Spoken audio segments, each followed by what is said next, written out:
What's going on? There's this new background music feature on the streaming service. I want to put it on. If it's odd, tell me and I'll turn it off. I can't tell, obviously, but I've got it on, so let me know. What's going on, Ragnar? Glad you're here tonight. Lissa, good to see you. So pull this over a little bit. We got suddenly a whole bunch more comments. We got a lot more this week compared to the last few weeks. It has been so boring, and suddenly, what's going on, Scolder? Eric's here. Suddenly this week we exploded. I mean, I could have done a longer show just from today's announcements, let alone the entire week. So it is going to be an awesome long show tonight. What's going on, Ken? Glad you're here. Mitchell, hey, Foo, good to see you. Maximus, glad you're here. Jeff, what's going on? Yes, they are coming, but I try not to dabble in leaks, obviously. Collector, glad you're here. First time checking it out. Stay for a while. Hope you enjoy it. John, what's going on? And Antoine's here. What's going on? Hey, Flickering. And oddly, there's like a little UI glitch. I can't even see the bottom comment. All right. Man, it's going to be a good time. We got an interesting week of collection updates on top of all of the brand new announcements. I've got, most people from here that you've seen my, I've got every Scream Factory release they've ever put out. Hey,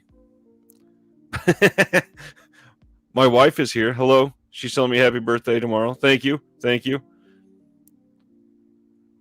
And then, so I've got a whole bunch of stuff to show, and I've got just the most random Scream Factory thing that I think this is the first time I've seen one of these in person. So I figured I'd share that. Video store, what's going on? So let's hop straight into the announcements, I think. All right. Starting off strong with Kino over the last weekend. Jeff, thank you so much for asking, man. Yeah, I'm feeling a lot better. I mean, first off, I have a voice, which is nice. And for those that don't know, last Thursday, I said I felt like I might have a sore throat. Turns out I got COVID. And since last Thursday, it went real bad and real great. Just switched right around. Saturday was awful. Woke up feeling like absolute shit. Could not move most of my body, but still somehow got up and installed a microwave over my stove. It was a long and rough day on Saturday. Could barely talk, constantly coughing. Sunday was a little bit better, but the weekend was pretty bad. And then Monday woke up and logged on to work, and it was getting better throughout the day. But this whole week has just been getting better and better. So thanks a million for asking, Jeff. That means a lot. Dave's here. What's going on? Birthday hitting 25. Oh, man, how I wish. My body wishes too. Ragnar says, I'm dying right now. COVID 2-3 days in. Yes, that is the worst day, man. Ragnar, I'm sorry about that. That sucks. There's so many people getting it right now. Look at that. Scolder got it this week too. Man, we should just start a club with all of this, I guess. Yeah, I got over it. It was rough. There's so many people getting it. Thanks, Flickering. It's so weird. It comes in waves, make your skin hurt. Yes, it really does. And one thing that sucks, 2-people household, obviously me and my wife, and then I've got my kids, but my wife and I both got it at the same time. I lost my taste and smell, and she didn't. So I'm this week making like good food. I think it was Sunday or Monday. Made us all dinner. I made like really good taco-filled pasta. Looked great, and then I usually top it with tortilla chips, and we happened to be out. So I went and made my own tortilla chips, and I was just sitting there eating it, and my wife was like, so what do you think? I was like, I don't know. I can't taste it. Oh, Jeff, you work in a hospital. I had no idea. Yeah, it's a lot. Maximus says, everyone in my family but me got it over Christmas. Very nice. That's a rough time to get it, too, but yeah, it seems like pretty much everyone is getting it around right now. It is just the most contagious it's ever been. We have so many positive cases in our area. It's crazy. We're getting notices literally every single day from my kids' school. It's wild. It's horrible having no taste and smell. It is very weird. My wife has been tripping out. She's asking me, like, what does it taste like? And I have to say, like, literally nothing. It's like what a blind person sees. It's not just that it's a bland taste. There is no taste. And it's so odd. But then I started having it come back kind of yesterday morning. It's a little bit coming back today. But what's weird is when I had no taste or smell, I could tell if something was sweet or salty. But I don't know how. I just had to describe it. It's so weird. Sardis, glad you're here. Watching from Twitch, nice. Dave says, wife, son, and myself. Look at me, still coughing. Wife, son, and myself all came down with it within a week. They had sniffles and a bit of a sore throat. I had mild cold symptoms. That's what it was at first for us, too. Thankfully, neither one of my kids had any symptoms. They've been absolutely fine. So gracious for that. Horrible headache. Yeah, I think my wife had a little bit more of that than I did. I definitely had a little bit of a headache. Nothing crazy, though. All right, I'm going to get into these now. The Last Train from Madrid. This is coming from Kino. This is a classic 1937, coming with the brand new 2K Master. We know basically nothing else about this. This is just one of their teases. This is probably coming out, if I'm guessing, like June or July at the earliest. They do this a lot where they just tell us something is coming soon and then don't give us a date for a while. Speaking of that, here's another one. Here is Samson and the 7 Miracles of the World. This is from 1961. Again, no idea about the dates. Nothing, no other information, but that is Kino for you. However, we did start to get some interesting ones. We got Warner Archive coming this week with, I think, 2 really great titles, and then one that is at least interesting. This is Captains of the Clouds from 1942 with a brand new 4K scan of the original Nitrate Technicolor camera negative. This is on a BD50. We got some special features in here. We got the 1942 newsreel and a color Warner Brothers short, Rocky Mountain Big Game, classic Bugs Bunny cartoons, What's Cookin' Doc, and Hold the Lion, Please. I love that they include those. You guys know I love animation, so I'm just stoked that they got them in there. Let's see. Sardis says, was the Samson film the Italian release? Let me pull back and see. I don't. I would assume so, based on the names there. Riccardo Palatini, so probably. So yeah, Warner Archive, James Cagney in Captains of the Clouds. They got interrupted by Massacre Video saying that they are putting out Horrible High Heels 1996.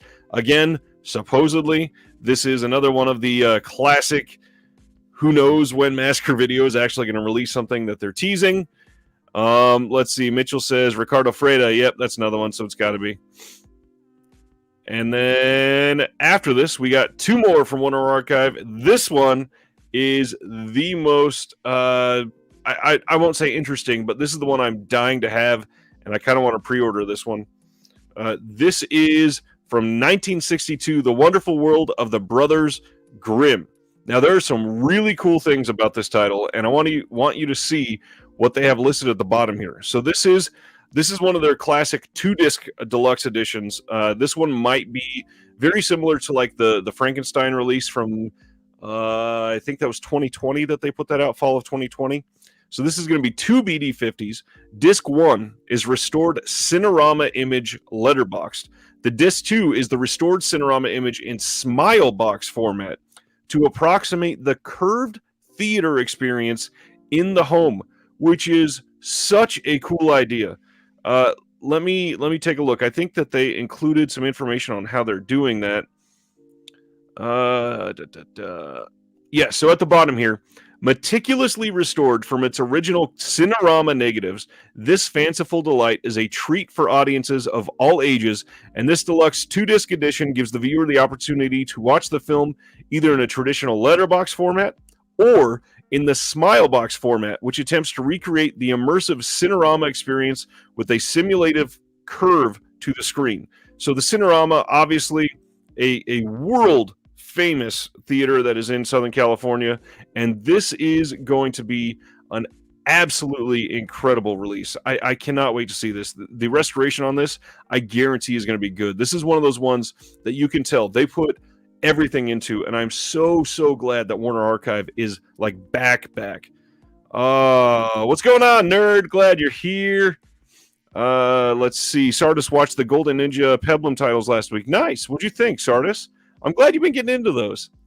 Flex said, what's going on? Just got Tokyo Decadence and Red Angel. Man, I need to watch Red Angel and, well, really Tokyo Decadence too, but they both look great. Ragnar went to pre-order The Farmer the other day in Diabolic. There's a wait list for the pre-order. Well, first off, Diabolic sold out of their Farmer. You know what?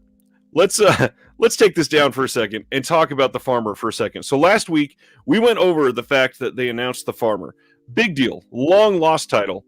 Now, for those of you that did not follow, Diabolic has been posting updates, or had been. Obviously, they're sold out now, but when they were about a quarter away, the stock sold through, they posted, hey, this is going kind of quickly. And then I think they did it at half of the stock gone and 3/4 of the stock gone. They warned everybody, hey, we're selling quickly. You might want to buy this soon. But when they announced this title, there was another site listed as being able to purchase from, and I don't have that in front of me, unfortunately, but this other site, you know what? Let me see if I can pull it up, because I know I had it on Instagram. So this other site, they pulled down the listing, and I think I have it here. Capstone Films. That is who the other one was from. It was from Capstone Films, and they claimed that there was such a demand for the title that they were raising the price, and then on top of that, they were canceling orders for people that didn't pay for shipping, even though their site didn't charge them shipping. I don't understand how any company can feel, I'll just say morally clear, but on top of that, I don't see how anybody would want to support a company that would raise the price because their stock is getting low. Like, that is not something you do. Not even just in this hobby. For anyone else, that is not how this works at all. John says, Tokyo Decadence is a sexy, erotic story that's a little soul-crushing. I really need to see it. Yeah, the Farmer thing. So there are, other sites out there that you can respect, like Orbit. Orbit is the perfect example of this. If you've never gone to Orbit DVD, they have a disclaimer on one of their pages. I think it's on like a frequently asked questions page or a contact us page, something like that, where they say anything that we get that is from retail. So if Scream Factory sends, I think this is even the example they use on the site. If Scream Factory sends them 50 copies of the Friday the 13th box set and then takes it out of print, they say because it came from Scream Factory, we will sell it at retail, which is the right thing to do. But then they go on to say, if you trade it in and it's out of print, we're going to sell it at market price, which makes sense. If it's gone and you can't buy it anywhere else, they didn't get it from a distributor, sure, sell it for market price.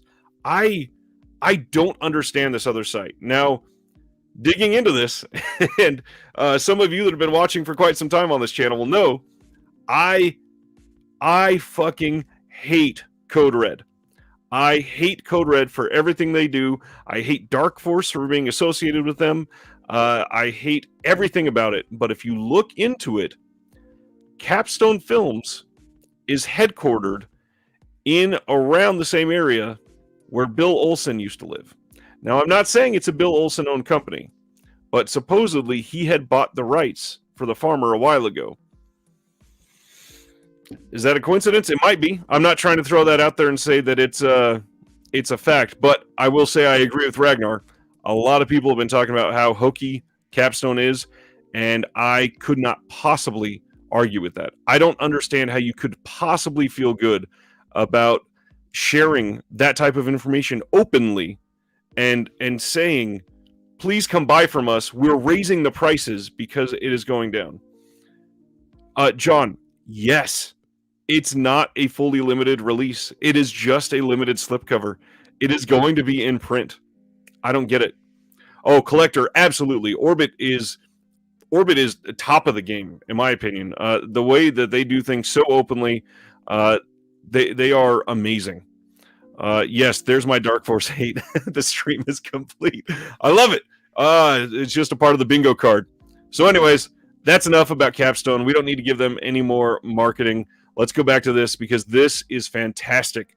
So, if you're curious, the aspect ratios are technically on the same on this Brothers Grimm release. It is 16:9 on both. However, the Smile Box release is going to be a little bit different. And what's great is through the restoration and the way that they had to do it on the Cinerama Dome, there were 3 reels technically, and then they had to get them together without any lines forming so that they could show this in a way that wasn't, jarring to the eye. And they did everything they could to have those removed for this release. So this is one I guarantee you is going to be Warner Archive, like one of the best of the year from them. I absolutely recommend this one. If you please have it in you and you want to support a good company, and keep in mind, Warner Archive is technically not even a boutique company. They are owned by Warner Brothers. That's not a boutique because it's the studio that owns the content, putting them out themselves. So make sure, if you want to see more like this coming, support everything that they do, but primarily support this one. Absolutely, this is a great one to go with. Let's see. They send stickers too. Yeah, Orbit is great. I haven't gotten a sticker in a long time. That's a good point. Glad you're excited for this, all is, man. It's going to be a good one. Ragnar says, Code Red is my guilty pleasure. Yeah, they've got a lot of releases, but man, there's a lot of guilt there too, I will say. Sounds like Napoleon film from Ghent. Yes, I believe it is very similar, Sardis. I believe I remember reading that. Okay, so now this is the other one I am super excited about. I believe this is the one that I have been stumping for a long time from Warner Archive. 1937's A Star is Born. And for a lot of people, especially people that were not necessarily boomers, although probably a lot of boomers too, people that were, raised by boomers because this was their favorite film.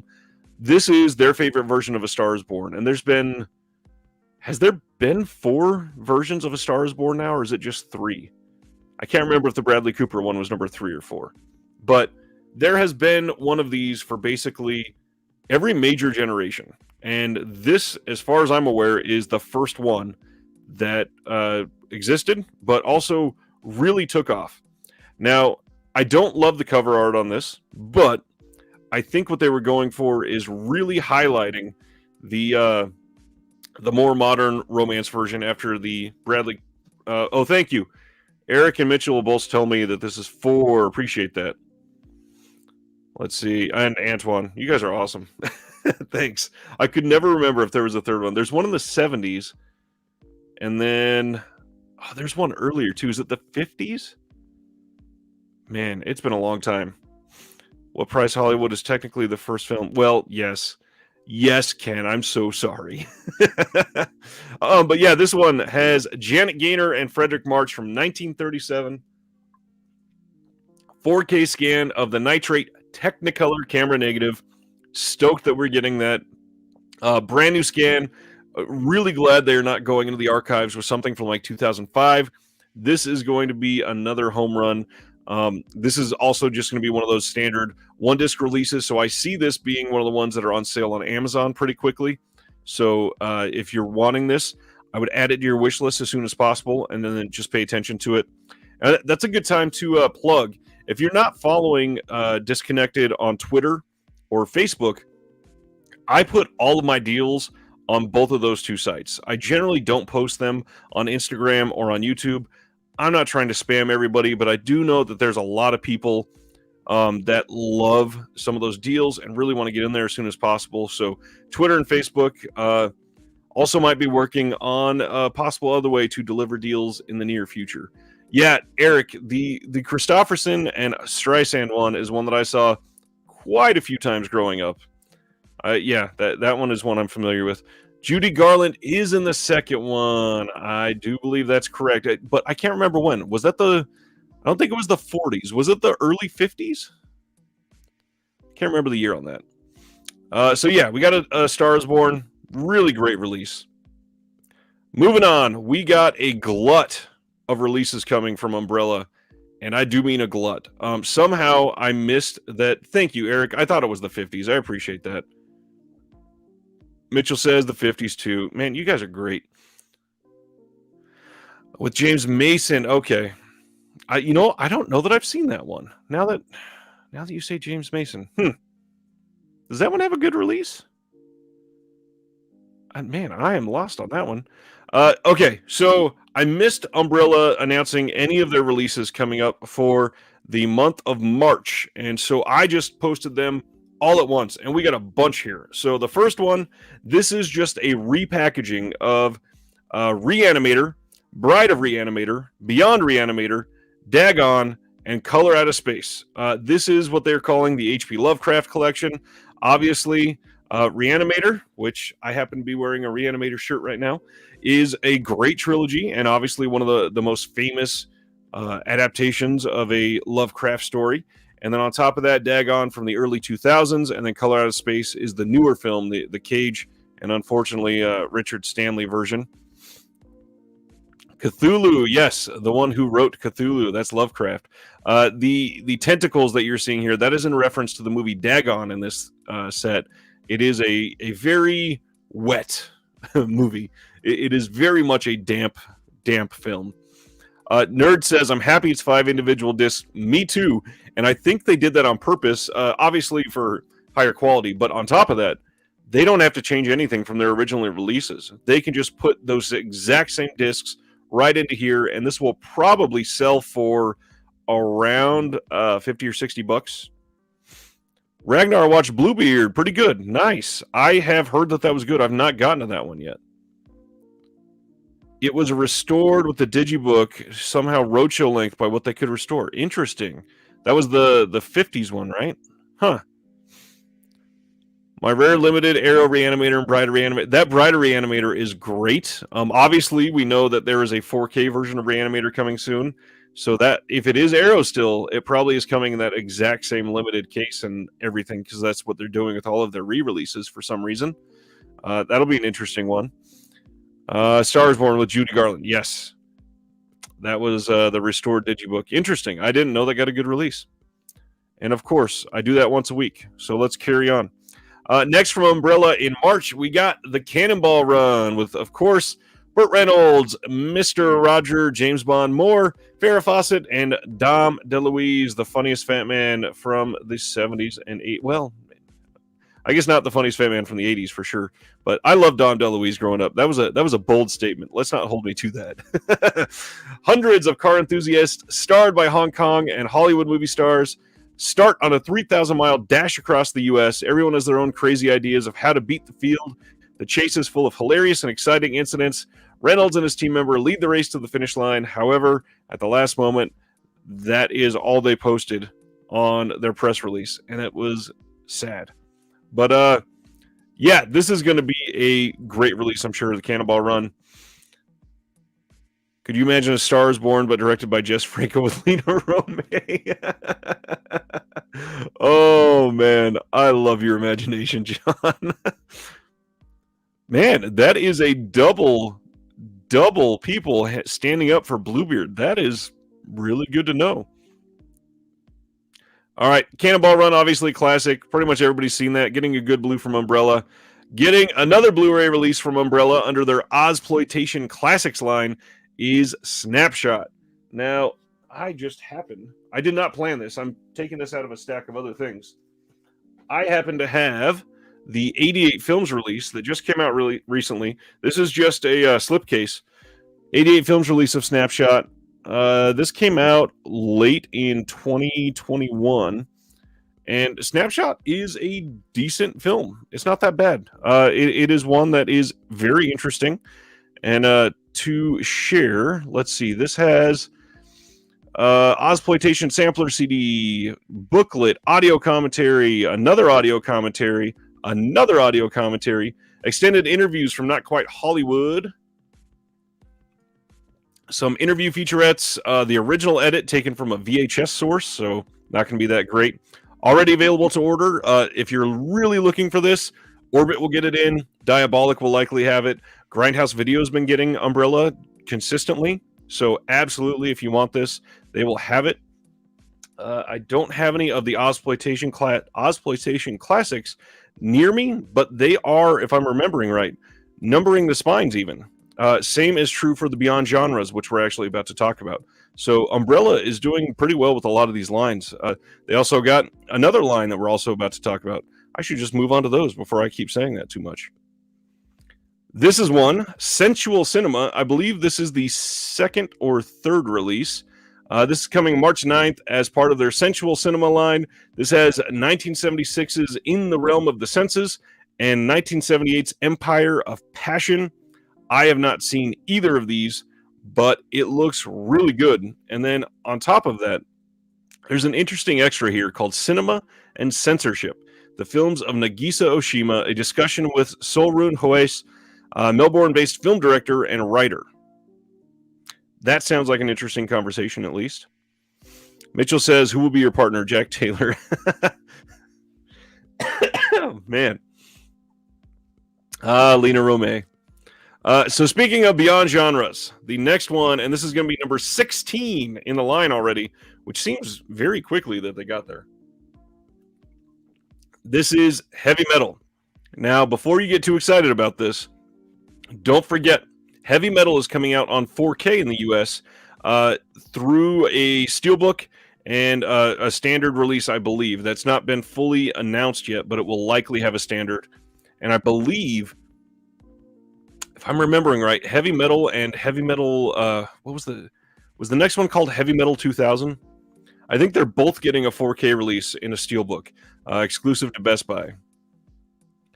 Sardis says Oshima is a great director. I've heard that. Flickering says, In the Realm of the Senses was sexy, but depressing. You know, I mean, that's kind of exactly what we need nowadays. I agree with that. Yep, Heavy Metal is absolutely coming in 4K from Sony. The rough cut was on the original DVD. Interesting.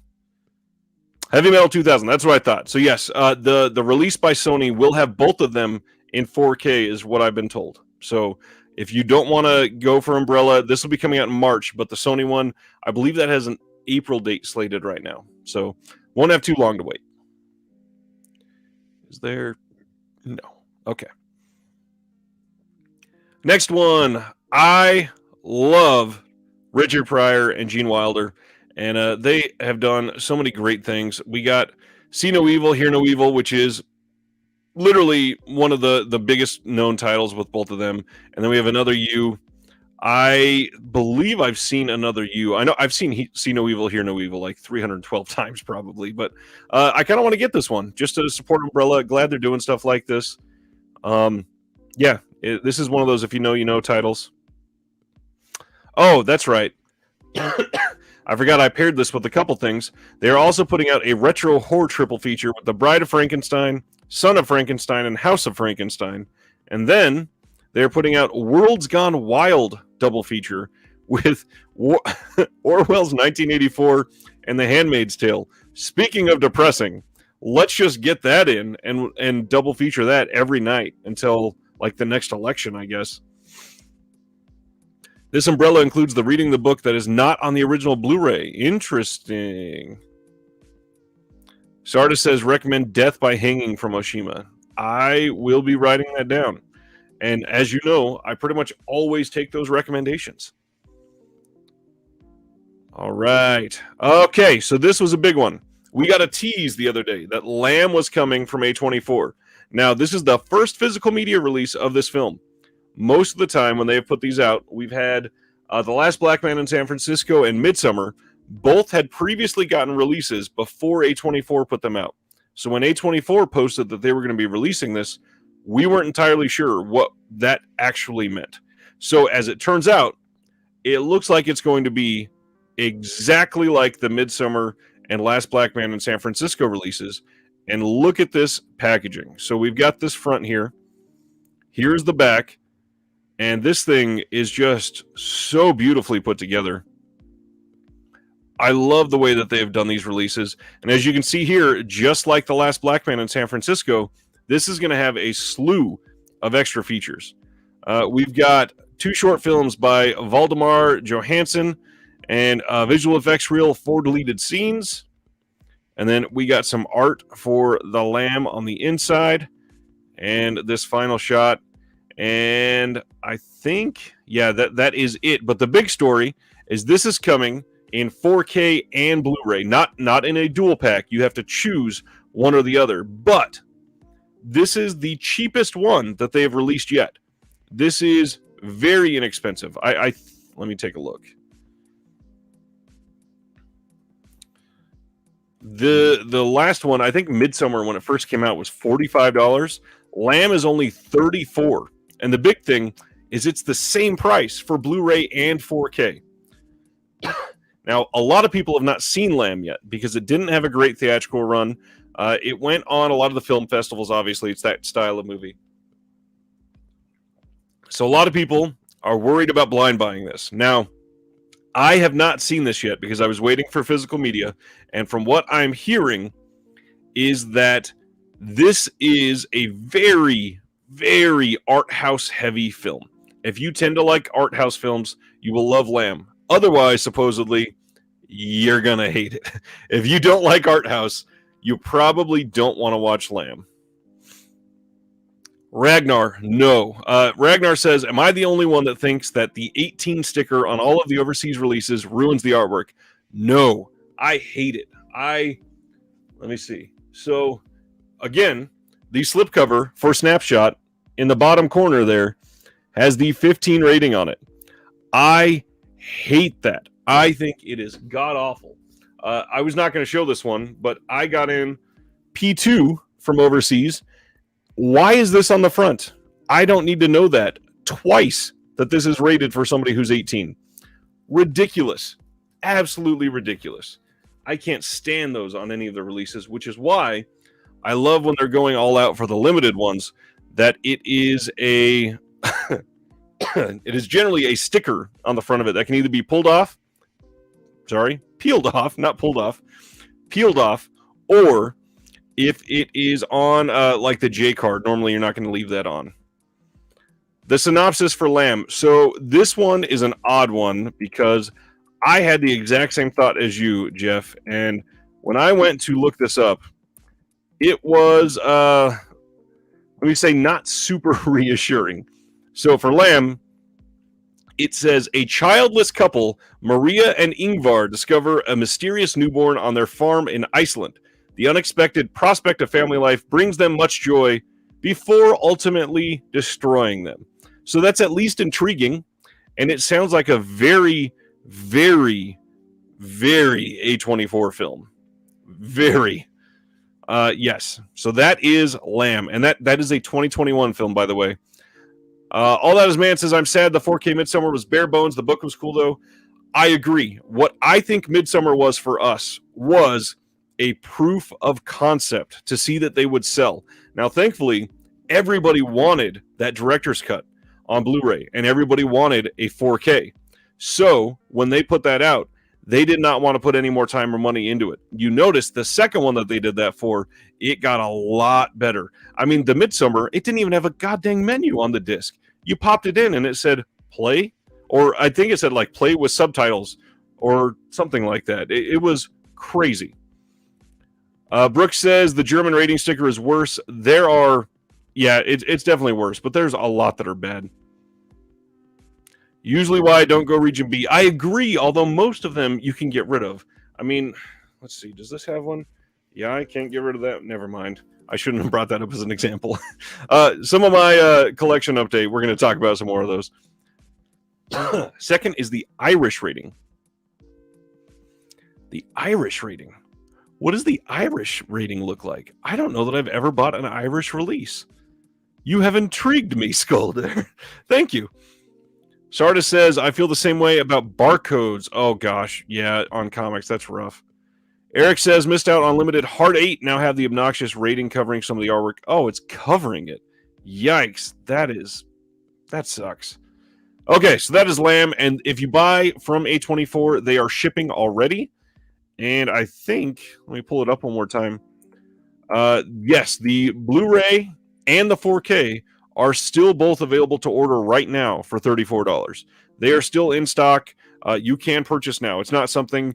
The Midsummer one was sold out for a while before it got a second pressing, and that one's still available too, by the way. Yes, Skolder, that is true. A lot of the German releases have reversible art. Some Umbrella Blues have reversible art. Yes, some. Not all, but some, for sure. All right. So, a lot of people that watch know I like Steelbooks. I don't worship them. I've got 2 to talk about tonight in just a little bit. But there are some really cool releases of Steelbooks, and there are a couple really good ones coming out. So, I'm a big sucker for matching artwork. I have, I believe the artist's name was Alex Ross that did the Universal Monsters Steelbooks. I have all 7 of those above my door in the movie room right now, staring at it from across the room. I love when the art is all the same. I've got a lot of the John Carpenter Scream Factory Steelbooks right over there. This is the perfect example of something that I just get suckered in by. So the Kingsman franchise, we are getting the Kingsman collection, 3 4K Steelbooks, all styled alike from all 3 films. And this is available to order now. This is a really cool looking set. I'm glad that they went like this. However, we did have the original releases for the Kingsman. We had a cartoon style animated looking Steelbook, and I really wish that they would have released a similar Steelbook for that for the 3rd one. I tend to like that art better, but this is still really cool. Zachary Bryant says it's weird. I didn't like the Kingsman Steel, but once they put it with the other 2, I changed my tune. You know, that's the exact kind of feeling I have for something like that. If it was just the red one by itself, yeah, I'm not getting that. But when you do all 3, I mean, maybe that, yeah. All right, this is not the final Steelbook collection we're going to talk about, but we'll talk about that one in just a second. So this is the Matrix Steelbook that we are not getting. I hate to do this. We are not getting this, but the Matrix Resurrections, you can order now from Best Buy, and the art looks like this. So I didn't want to delete that first post, but they had not posted the official art yet. It was rumored to be the same as the European art, but we are getting, is an improvement? Maybe. I think it's at least a little more interesting, and I'm glad that it at least matches the first 3. But it's nice. This one looks nice. Now, I think that this one is a little more striking, but I don't really think it would fit as much. But you can order this right now from Best Buy, 4K Steelbook, exclusive to Best Buy, as usual. And let's see. Ash says, can't wait for the Wicker Man on 4K. That is, by the way, that is not coming in 4K. We're going to be talking about that in a moment. It is not a 4K disc. I wish it was. So we got confirmation. The next Vestron, which is number 25. 25. I'm so glad they are still going strong with the Vestron video line. This is Dream, A Little Dream. This is coming out on March 15th, 2022. You can pre-order this now from Amazon, from Diabolic, from, I think Grindhouse had this up, if I'm remembering right. This is from 1989, and a lot of people have questioned, why is Vestron putting this out? This is one of the original Vestron video releases. This is when Vestron, you know, the logo that they have up in the top left, that is the actual old Vestron video title from back in the 80s. And they put out Dream a Little Dream. This is one of the core titles that they had released. So this has a lot of big names from that time in it. We got Jason Robards, Corey Feldman, Piper, Laurie, Meredith Salinger, Harry, Dean Stanton, and the other Corey Haim. This is relive the teen star magic of the 2 Coreys, Feldman and Haim, as they lead a stellar cast that I just listed in this quirky comedy. High school hijinks ensue when an oddball older couple tries a transcendental experiment to extend their lives, and they accidentally mind swap with a teenager who lives down the street, and we learn that perhaps youth really is wasted on the young. So very similar to, you know, your Freaky Friday, your Big, your other style movies like this. By the way, Freaky from a couple years ago, if you never watched that with Vince Vaughn, absolutely get that. Great fun movie. Mitchell says, I remember watching some of Dream a Little Dream. Don't think I ever watched it all the way through. It's interesting, at least. It's not a bad one. Ragnar says, I have 3 Vincent Price Steelbooks from Arrow, the ones that are horizontal. Yes, I think I have 2 of those. I love those releases. Yeah, I absolutely love those Arrow ones. Okay, so we got release details. We knew this was coming. Kino Lorber is putting out on April 19th, In the Heat of the Night, on 4K, and then there's also going to be a Blu-ray release of this. But the important thing is in the details in this one. So we are getting 2 discs in this. Disc 1, 4K UHD disc with a new audio commentary by Steve Mitchell, Nathaniel Thompson with Robert Mirisch. An audio commentary by the director Norman Jewison, cinematographer Haskell Wexler, and actors Rod Steiger and Lee Grant. But then on the second disc, this is where it gets kind of cool on top of that. We are getting the sequels. We are getting They Call Me Mr. Tibbs from 1970, the sequel to In the Heat of the Night, still has Sidney Poitier in it. The Lieutenant Virgil Tibbs is on the case for a high-priced call girl who is murdered. And then the third one, The Organization from 1971. In this Tibbs-Poitier finale, Lieutenant Virgil Tibbs helps a group of idealistic vigilantes expose a drug ring controlled by powerful businessmen, co-starring Barbara McNair and Gerald S. O'Laughlin. So we are getting a lot of these. There is also a featurette on there, a couple of them. Looks like there's one about movie making in the 60s, The Slap Heard Around the World, and Quincy Jones' Breaking New Sound. There is so much on here. This is going to be a nice release, getting one of their brand new, trying to hype up all of their releases slip covers. All those, man, if Vestron released this, gives me hope that they might release one of my favorite musicals, Strangers in Paradise. I hope that they just keep amping up the releases. I can't wait. Can't go wrong with Rod Steiger. What a great actor. Agreed. The last few releases from Vestron, you got to admit, have been kind of weak. I want Rumpelstiltskin. Yes, I agree they've been kind of weak. And the one of the main reasons I think they've been kind of weak is because of the transfers. They have not been great. I really hope they are able to amp up the way that they're transferring some of those movies, because I go back to it, but it is the biggest example for me. The Little Monsters, it looks awful on that Vestron release. They could have done so much better with that. John says, old HD masters. Exactly. They own the content. They're owned by Lionsgate. Release a new scan. It's not that hard. And if we got to pay like $4 or $5 more for it, honestly, I'm okay for that. I mean, you've got them down to $12. Just price them at like 15. Price them at 16. We'll still buy them. Indicator finally announced titles for the month of April. And the big news here is we are getting our first box set in the US from Indicator. So these are coming to the UK, the US, and Canada. The UK is getting on April 25th, and then it's the next day in the US and Canada from Indicator. This is Stanley Long's Adventures, a 70s sex comedy threesome. I have been saying that, let me see, before I get into it. John says probably why they're $10. Exactly. Even though Rumpelstiltskin is Artisan. Is it Artisan now? Because I thought it went back to Lionsgate already. Huh. Yes, Stendhal. We were just talking about Vestron and Dream a Little Dream. All That Is Man pre-ordered it already. Nice. So this is, like I was saying, one of the things I've talked about a lot is that we do not get enough sex comedies released through any of these boutiques. Now, there's a couple. There are sex comedies, and then there's another genre for erotic thrillers. We need more of both, because there are so many great films in both genres, and they are great. They are so much fun. Stendhal, you're good. I'm glad you're here. Glad you made it. Sarda said, is this similar to the Carry On series? I believe I've seen parts of Adventures of a Private Eye, which is odd that it's the second one. I do believe it is similar to Carry On. I don't know for a fact, but if I'm remembering right, the tone is at least the same. Yes, Basic Instinct does need to get a 4K in the US. Absolutely.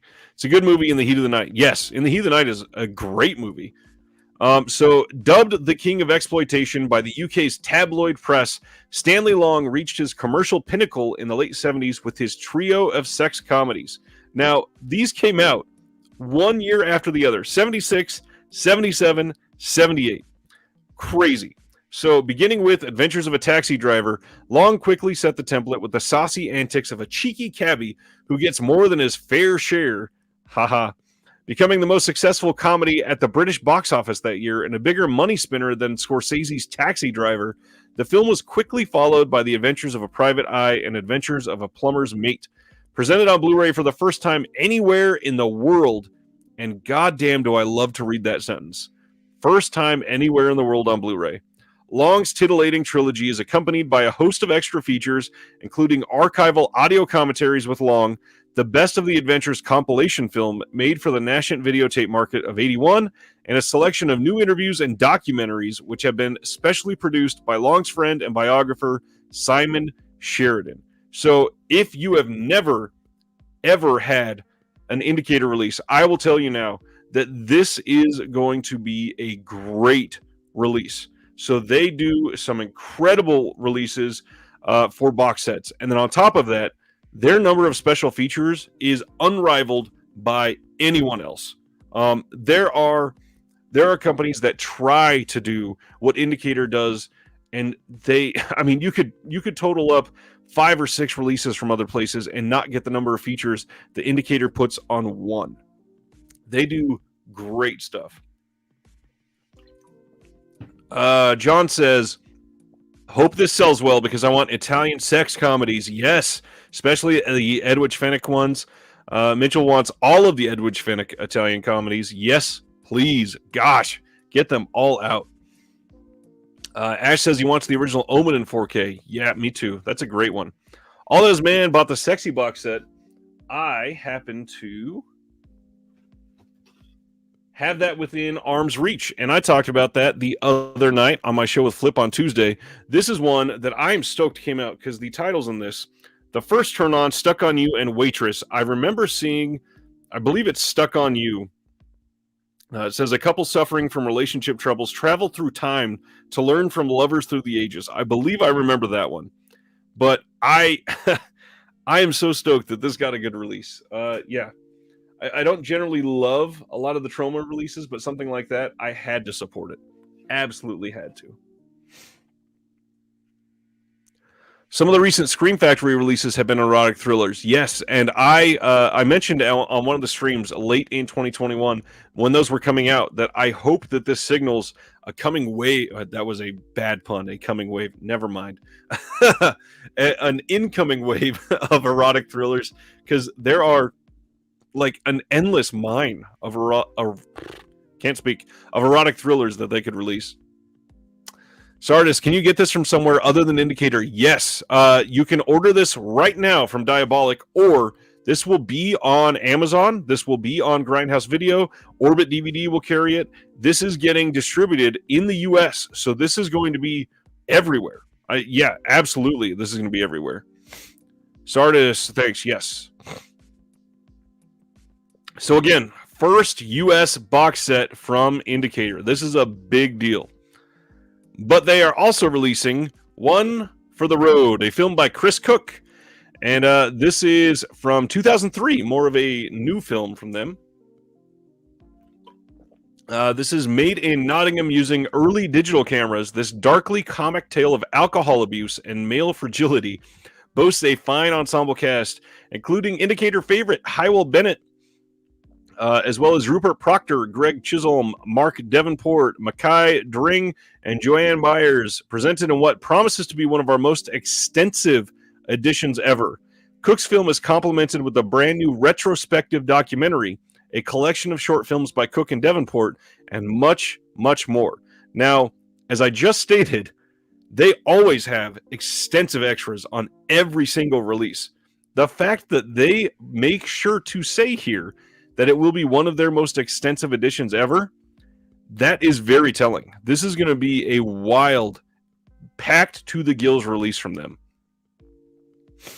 There you go. John says he ordered Indicator on Amazon. Up through March is already available on Amazon, I believe. January, February, March, because they started in the U.S. in January. All right. Here is that other one I alluded to. For those of you that are big fans of the Hunger Games, which that's okay. It's not bad. It's not great, but it's not bad. The Hunger Games is finally getting a 4K Steelbook collection, and I'm kind of into it. I don't I didn't love all of the movies. I think the first one was decent at least, but the art here is really great, and I really want to see these in 4K. I tend to really enjoy some of the acting in these. Not to mention, it's got Philip Seymour Hoffman, and I adore him. And yeah, this is one that promises to look great. I love how they show the evolution of Jennifer Lawrence through the four of the main cases on these. This is a good looking release, and I think this is going for like 80 right now on Best Buy, and you can order it now. So this is ready to go if you are into it. John says nothing.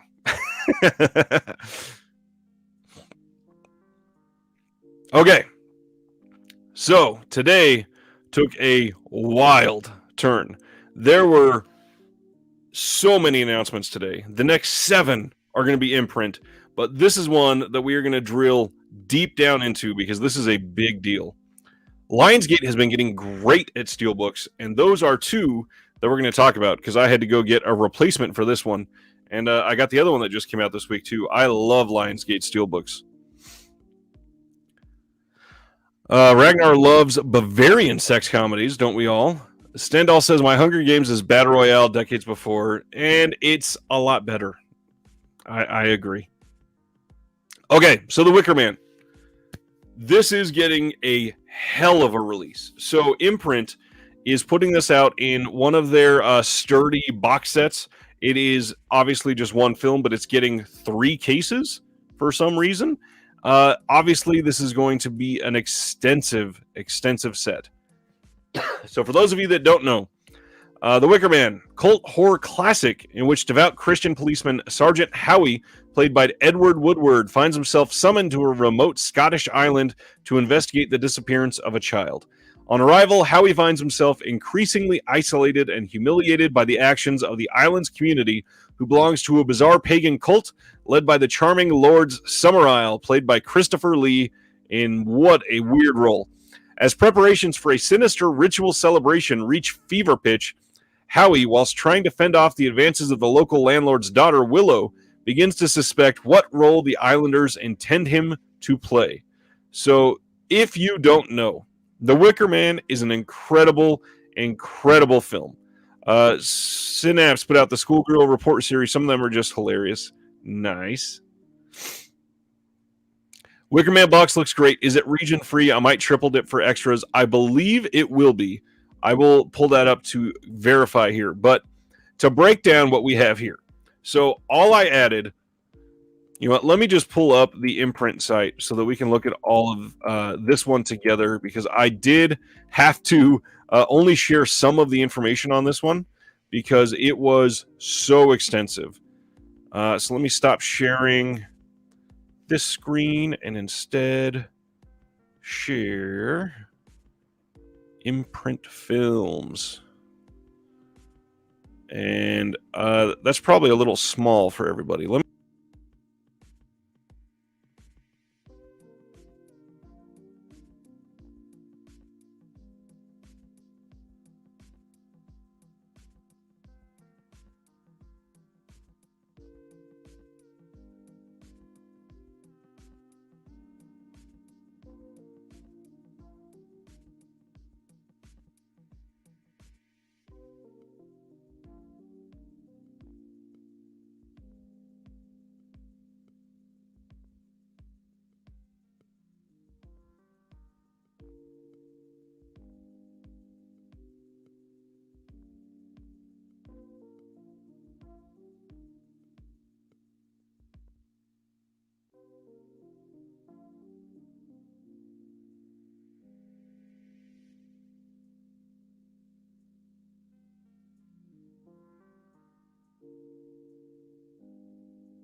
Still no sound.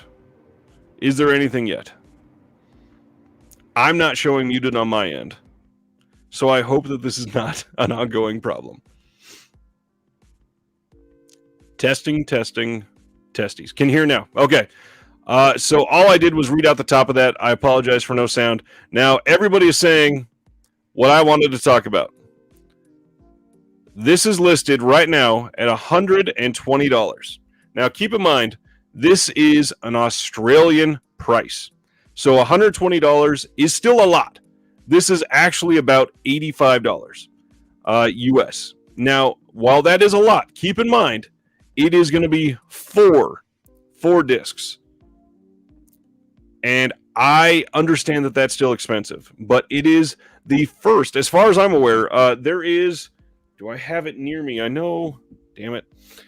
Recently, there was a brand new, I think it was Studio Canal, put out a kind of boutique release of this that had all three cuts. It had the final cut and everything, but this is the only real, like, extensive boutique release of this that has ever come out.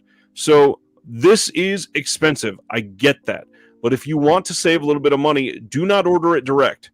This will be in Diabolic. He's already confirmed. And this will also be in Orbit. Now, it'll probably be a little more than 85. It'll probably be like 90. But then you won't have to pay for shipping. If you go through Orbit, you buy 3 items and shipping is free. So it is expensive. I agree. I could not possibly argue with that. Keep in mind, though, that price is in Australian dollars. I've been trying to warn people that this does sound a little crazy when you go to the Imprint site because they appear to be very expensive. All right. Going down from there, looking at all of the content, this is where it gets wild. So we are getting a new audio commentary by BFI film historians Vic Pratt and Will Fowler. Burnt Offering, The Cult of the Wicker Man 2001 documentary. And this documentary is really good. This is a good one, I promise. Worshipping the Wicker Man, a featurette, The Music of the Wicker Man, which, by the way, one of the other reasons that this is probably so expensive is because of that soundtrack. This has very iconic music in it. The music in The Wicker Man is one of the biggest parts of this movie. And if you've never seen the movie, like Zach is here saying, what cut should I watch for The Wicker Man? Personally, I still say that you should watch the director's cut. Excuse me, did not mean to cough right into the microphone. That was probably very loud. There is a new HD presentation of the director's cut using SD material for footage unavailable in the theatrical or final cut. Now, there is some good footage in that director's cut, and I think that will be the way to go on this release if you've never seen it. This is going to be a good one. But like I was saying, the music probably cost them a lot of money, which is one of the reasons it went up on price. Now, keep in mind that it's just like The Guest from Second Sight. Second Sight put out The Guest last year, and it came out at, I think it was $60 retail.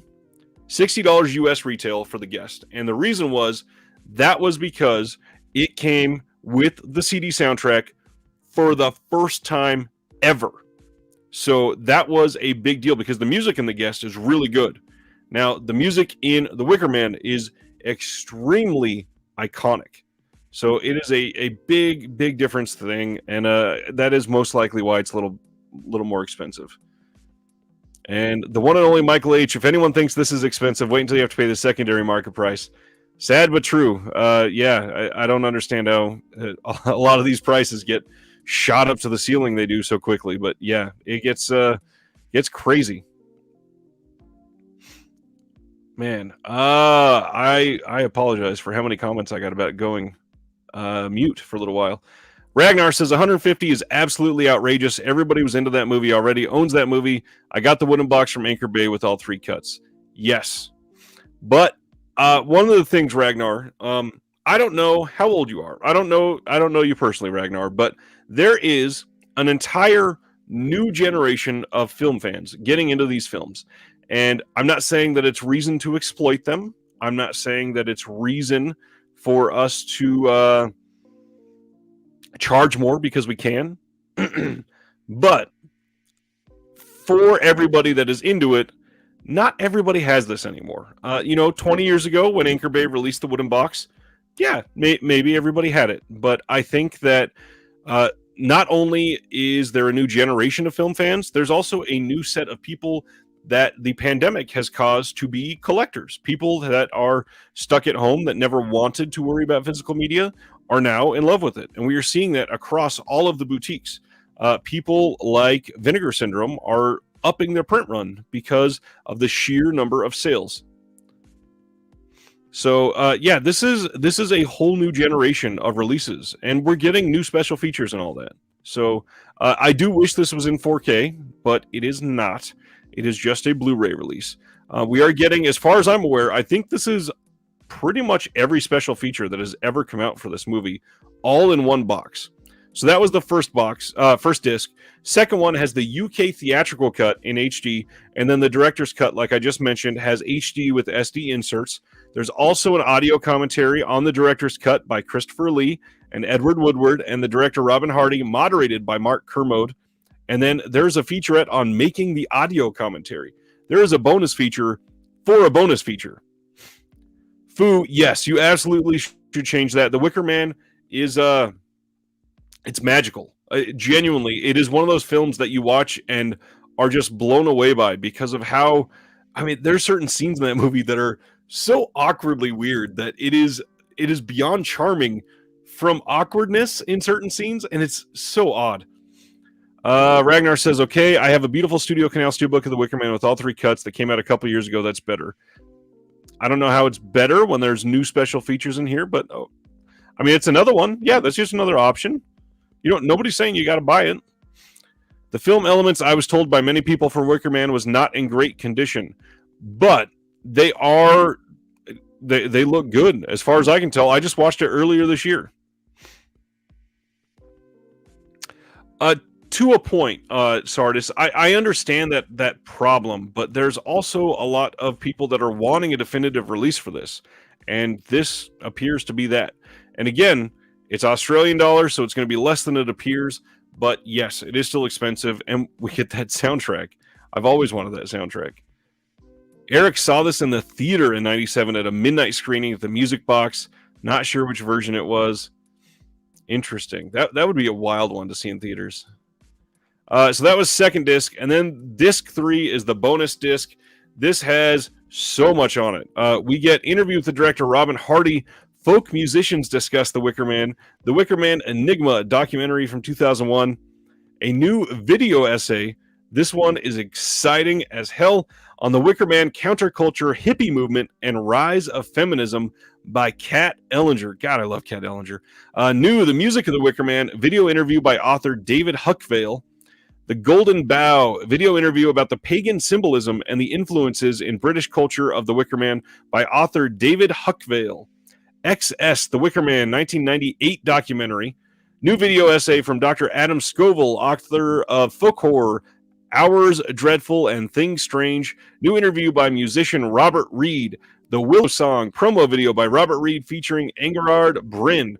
A TV spot, radio spot, those are always on everything. But, man, this is wild. There is so much on here.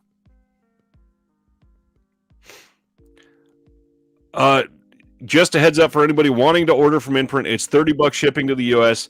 Yes, however, I will throw one thing out there. And now, I've not done my label guide to Imprint, but I'm working on it. There is one thing that is crazy about Imprint. If you are looking to order from Imprint, order together. Get a few friends that you know online, order from Imprint. They have a max of $50 shipping internationally. Buy as much as you want, and the shipping is $50. That will spread it so that it's only a few dollars for a release. And yes, it will be a lot to drop at once, but you will end up saving money in the long run because it is a max of $50. All right, going back to the gram. Let me see. Also, didn't focus on it too much the first time, but Absolutely wonderful art. I love how much this really encompasses the feeling of the movie. Glad they're doing it like this. Yeah, this is just beautiful. But that's not all from Imprint. We still have 6 other releases. 6. I mean, 7 releases at a time from this company is crazy. Which, by the way, they are up to, this is number, I think, 117 of what they've put out already. Number 117. Ragnar, if only. I wish they would have. The Wicker Man is one of the top 5 best horror movies ever made. That is, man, it's a bold opinion, but honestly, it would be hard to argue with. That is, it's a great release, or a great movie, yeah. Zach, I do believe they ship to the UK. As far as I'm aware, they ship everywhere internationally. Let me see. So, Cutter's Way.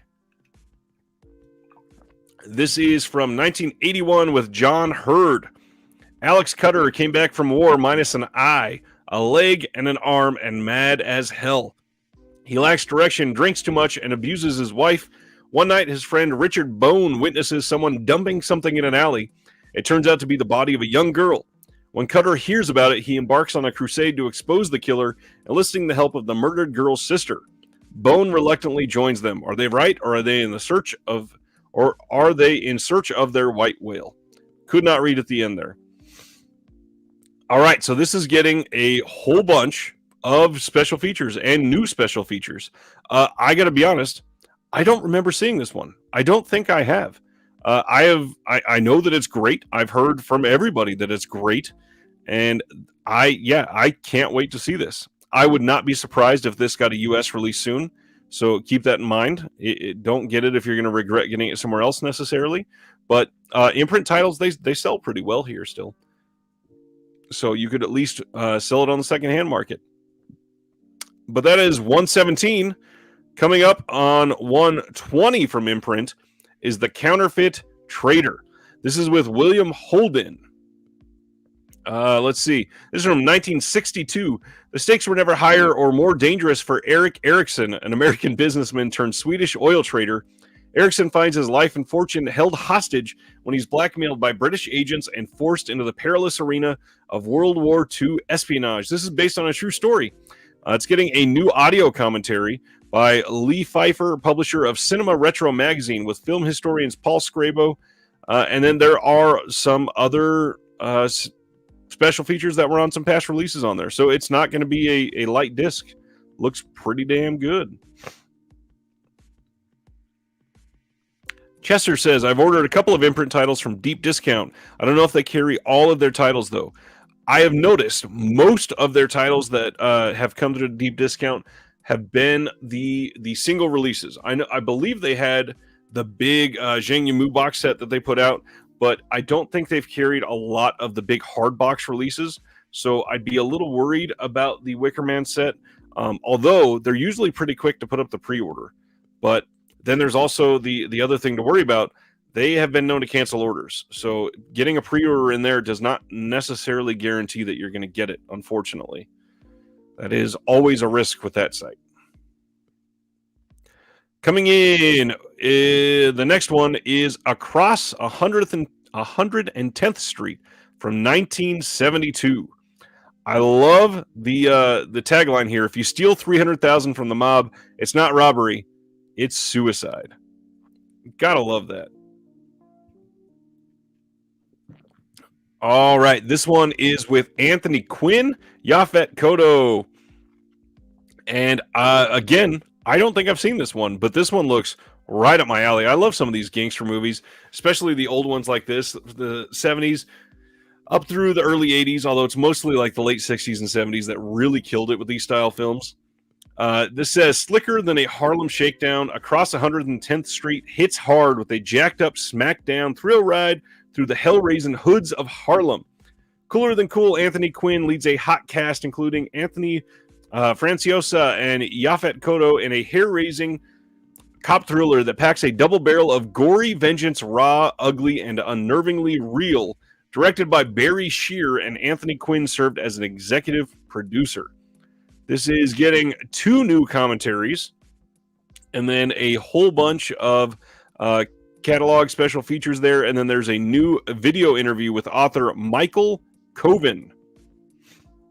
Sardis says he's never seen this one, but loves Quinn. Quinn is always great. So, yeah, this is going to be a good one. The Brotherhood with a little-known actor. Couldn't even say that without laughing. Little-known actor named Kirk Douglas.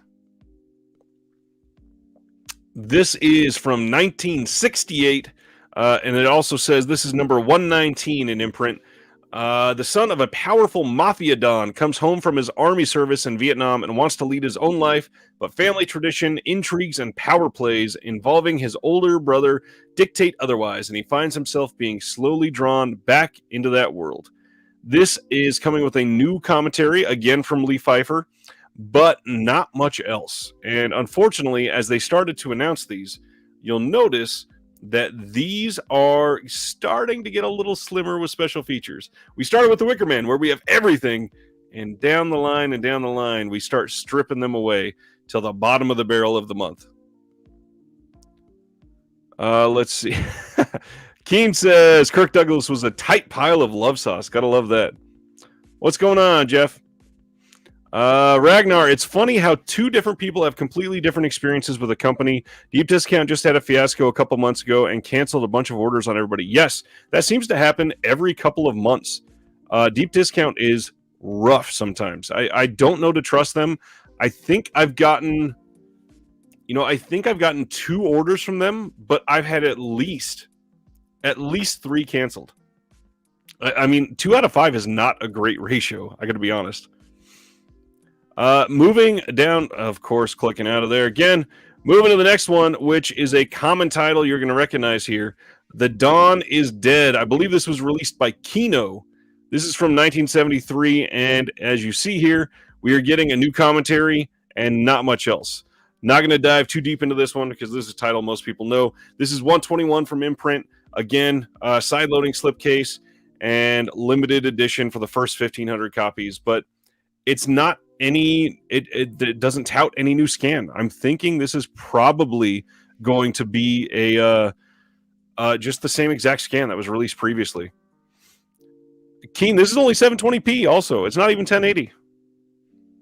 It's not bad at all. And they're constantly improving the back end. It's nice. What orders have been canceled? There's been quite a few, actually. There was, I believe, an oversell on a box set. I can't remember. I don't think it was Shawscope, but it was something like that. I think it was, let's see. You know what? I think it might have been All the Haunts Be Ours. And then there was also, last year, there were some price drops that got canceled. And then there were some, obviously, there were some people last year pissed off because there was pricing errors that were canceled. I don't really get upset with them about that, but genuine pre-orders, those should not be canceled. It's something that if I'm pre-ordering, it should be something that is guaranteed to me. And that's why a company like Diabolic, when they do pre-orders, they actually put in a number of inventory, so they can't oversell. It's not something that they're going to put in and then lose. They get 500 orders, but they only had 450, so 50 people get screwed. It is exactly what they have.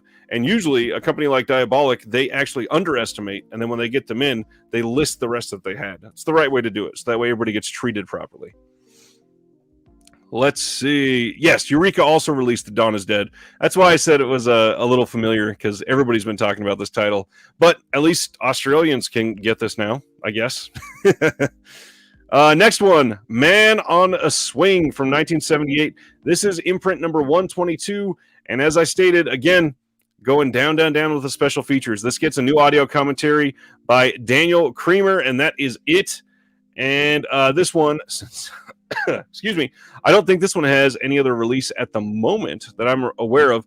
A small-town police chief investigating a murder is offered help by a self-described psychic. However, when the chief discovers that the psychic is in possession of information known only to the police, he suspects that the man may be more involved in the case than he lets on. This is supposedly from New York Magazine, a beautifully complex thriller with overtones of the occult and undertones of terror. Man. Yeah, it sounds like the record is skipping on Keen there. Yeah, so this is a decent one, I suppose. I don't think that there's a better release of this. So if you're into it, at least this would be a good one to get in. Imprint has been, let's see, they have been a little overbearing with the number of releases. It's crazy that they are putting out 7-8 titles a month, especially when they are so new. But they being already at 120 releases is absolutely wild. Absolutely. And they even had a few months in the beginning where they had no releases.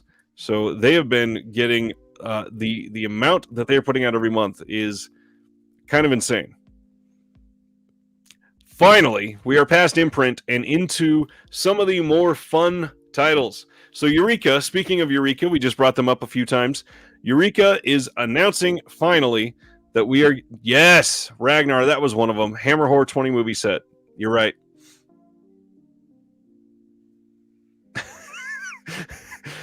I think Keen meant Imprint is coming out the gate like that Aussie guy from Gladiator.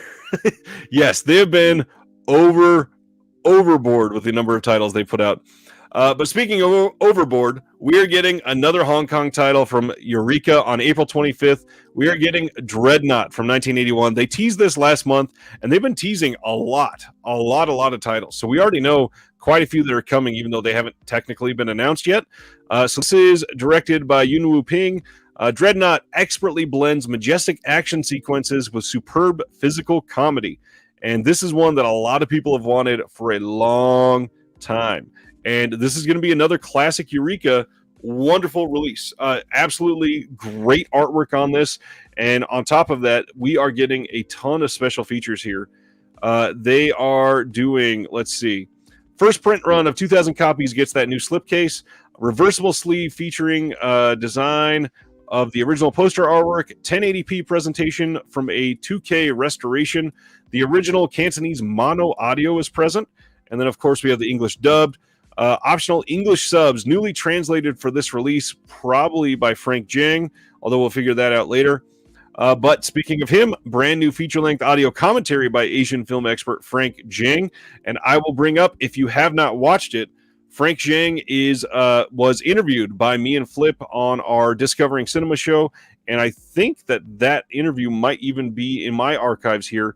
He was an incredible interview and had so many wonderful things to say. He is such a brilliant dude and just works tirelessly. If you didn't watch it, he was telling us he does like 4 full-time jobs. He still works for the library and then does pretty much like a release a month from Eureka. And he's done some for 88 films, but this is one that is going to have his influence all over it. Frank Jiang is the man. This is also coming with brand new feature-length audio commentary by Mike Leader and Arnie Venema, archival interviews with actress Lily Lee, which is 21 minutes, plus trailers, and then there is also going to be a booklet in this. This is one that I highly suggest picking up, and if you're going to be pre-ordering the indicator titles that I brought up earlier, this is already available on Diabolic. So you can get in and secure something for this now. And because this is coming out right around, what was the date on this? This is April 25th. So literally the same date as what is coming from Indicator, you should be getting that right on time. This is the perfect time to get those in. They're also putting out Knockabout, directed and co-starring Sammo Hung. This is from 1979. Another Fast and Furious Kung Fu comedy classic directed by Sammo Hung. Knockabout features a cast of martial arts movie legends. This is just continuing their absolute great release of all of their Hong Kong titles. I can't believe that they are continuing to put these out. They're doing so great. Yes, there are tons, Fu. I'm loving it.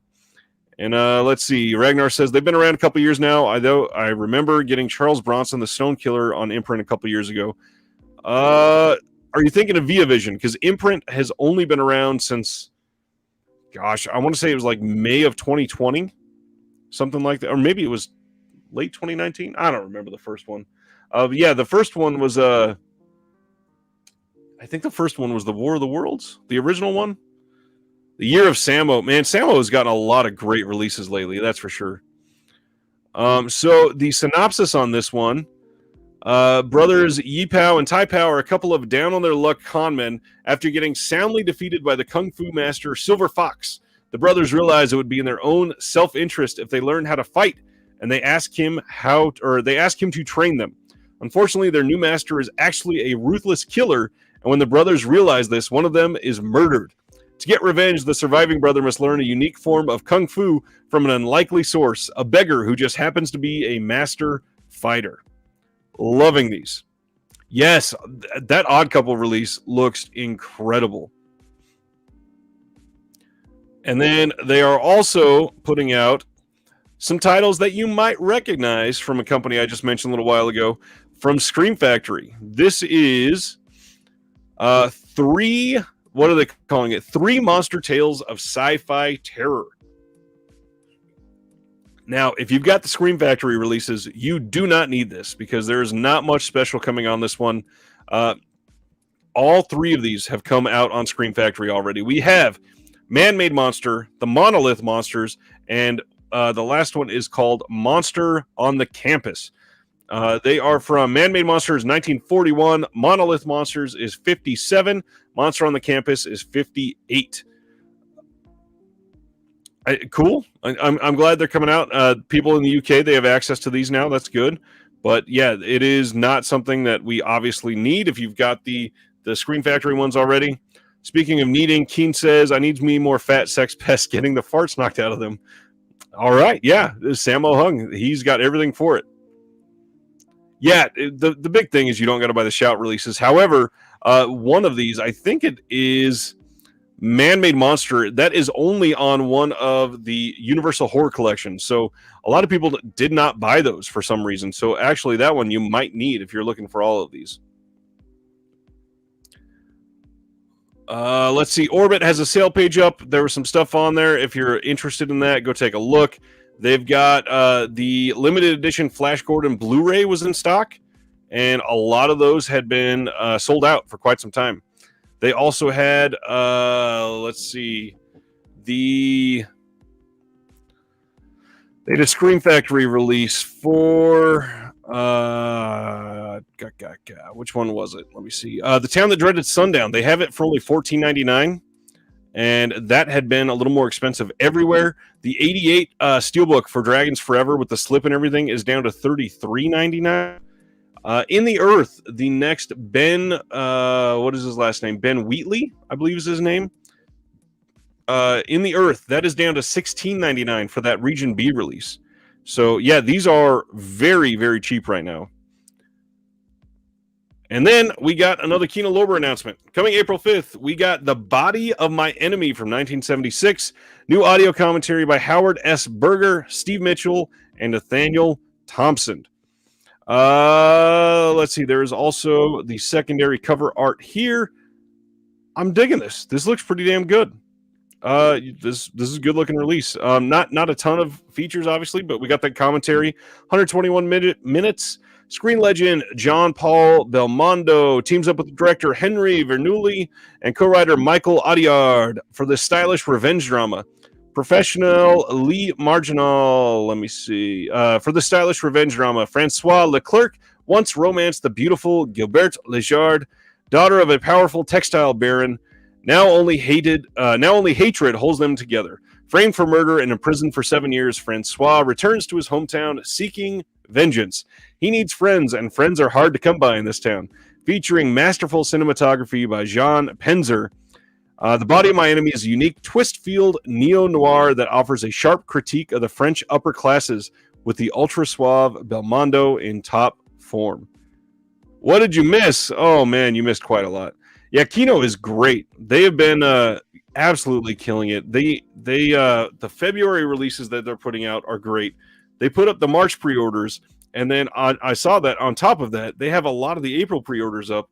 I could not stay away. Their site is great. And anybody that has been really worried about where to get Kino stuff, order it direct. I mean, free shipping after $50, and it's cheaper than everywhere else.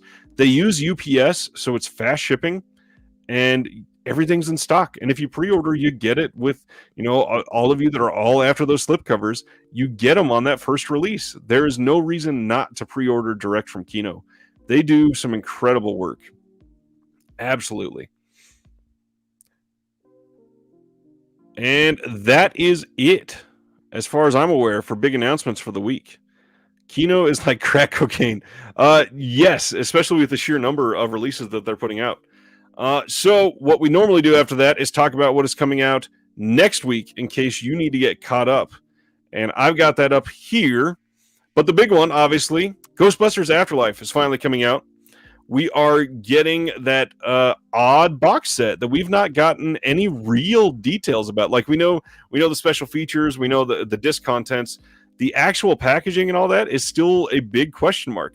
I've gotten a lot of questions from people about what's going to be coming in it. Ragnar, isn't that Via Vision though? Not Imprint Films? It's Via Vision owns Imprint, but Imprint is like its own little sub-label. Yes, Arrow is announcing tomorrow morning, bright and early. So again, next week we are getting Ghostbusters Afterlife 4K, the big collection, written on the wind from Criterion. Almost Famous is getting its standard 4K release. It was available in 4K in a Steelbook previously, but now it's getting one of the regular standalone 4Ks. We are getting that odd Wayne's World Steelbook. It's a really odd design, but also they're putting out Wayne's World and Wayne's World 2 at the same time. Why would they not put Wayne's World 2 in the Steelbook as well? I don't get it. I don't see why anybody would choose to buy that Steelbook when they are not... you'd be missing out on the sequel, which is damn good still. Wayne's World 2 is great. Arrow does have a box set sale going on right now. The prices are okay. They're not incredible. They're decent, but a lot of the times you can get those same prices elsewhere. Let's see. FX and FX2 is coming from Kino next week. The Mad Max anthology supposedly is going to be shipping the newer version of the Road Warrior and everything finally fixed. Spine of Night in 4K. That's a big one that a handful of people that love stuff like that have been talking about. The new remake of Slumber Party Massacre, the one that came out on Sci-Fi, that's coming out from Scream Factory next week. I know everybody here is clamoring for Clifford the Big Red Dog. That'll be here. We're getting the Bob Hope titles from Kino, Monsieur Bakari and Where There's Life. We're also getting The Great Moment. I believe that's also Kino. But next week is a little bit light. Coming up the week after that is where we start getting some of those big ones. I peaked too, unfortunately. Yeah, I had to. Imprint number 33 for the Stone Killer. Cool. I had no idea. All right. Next step. I tend to give away a digital copy, and I do have one more here. This was donated tonight by a friend of the channel, Matt Shields. Future Boy. I mean, we kind of already know. I don't want to leak them fully, but yeah, they are already going up on some other places. You know, the other announcing site. He tends to post everything that he goes and trawls URLs for. I wait until we got press releases, but it looks like we're getting some big ones. It looks like we're getting Henry, Portrait of a Serial Killer in 4K. And that is my big title. I'm going to wait on naming the rest of them, but that is the main one. I don't think we're going to get the Shawscope announcement yet. I think that's going to get its own announcement, and it'll probably come if it is getting released in June, like their written out list was, it's supposed to be coming in June. I'm guessing that we're probably going to get an actual single announcement for that, like they did for the first box, probably around mid-February, maybe end of March, something around that timeline where they can really come in and highlight it. Okay, so now that I talked about that, digital copy. Matt Shields, friend of the channel, he donated this digital copy so I can give to everybody. And the movie is Saint Maud from A24.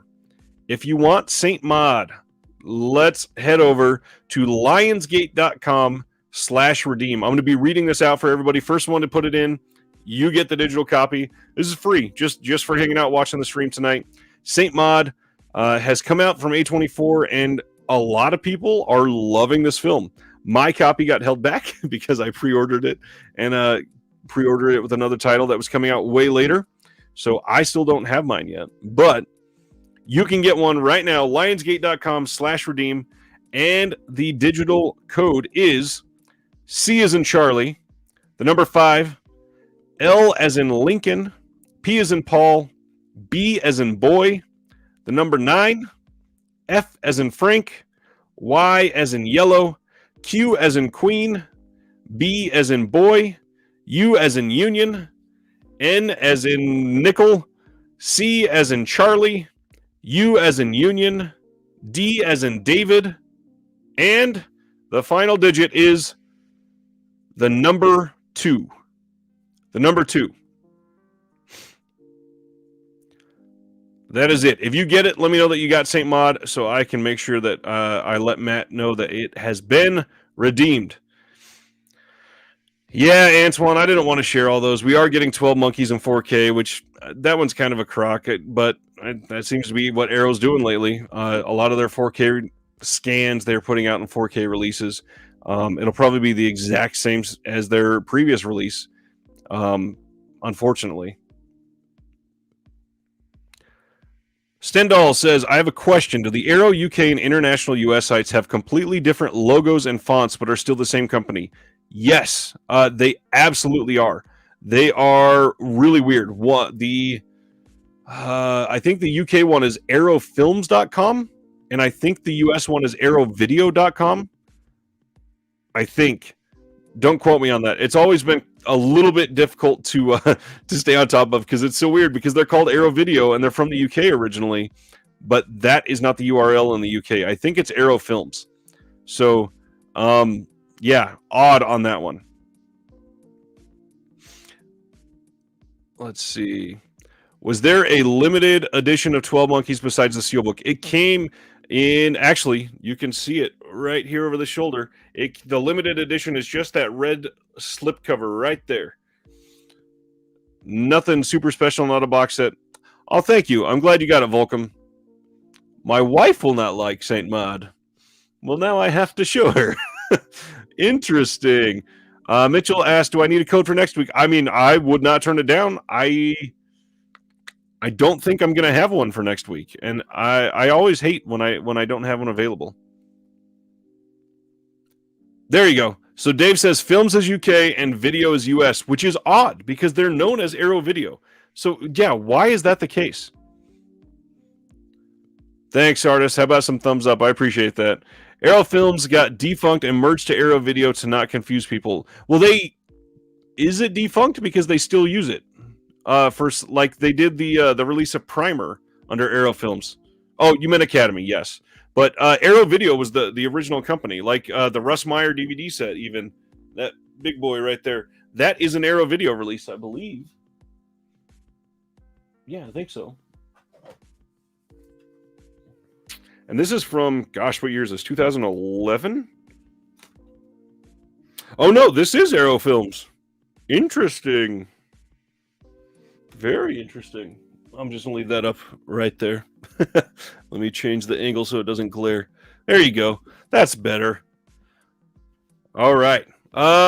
Collection update. So random things got in this week. I finally got in Last Night in Soho 4K. And we were talking about the Lionsgate Steelbooks. This is the sort of thing they're doing. So this is a very happy film. This is Requiem for a Dream. And this is the plastic PET, whatever, sleeves that they're using on all these. But they're doing really good with the art. I mean, overall, solid design on this. It's not as good as the American Psycho Steelbook, but still looks pretty damn good. And then the one from this week, which I'm so glad that I never picked up the other release of this. I don't know why I didn't, but this one is actually a pretty good design too. The Punisher in 4K. This is the Thomas Jane Punisher. There's taking that off and what it looks like on the inside. Nice, bright, solid artwork there. decent. And then John last week, I believe, asked about Shock from Bava, and I finally got in the Arrow exclusive Beyond the Door 2 slipcover. There's the back on that one. It got delayed for some reason.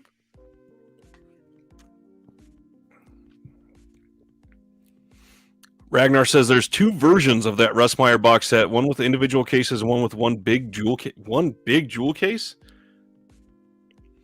Oh, yeah. Excuse me. I've got the one big jewel case, I believe. Yeah, it's not individual cases.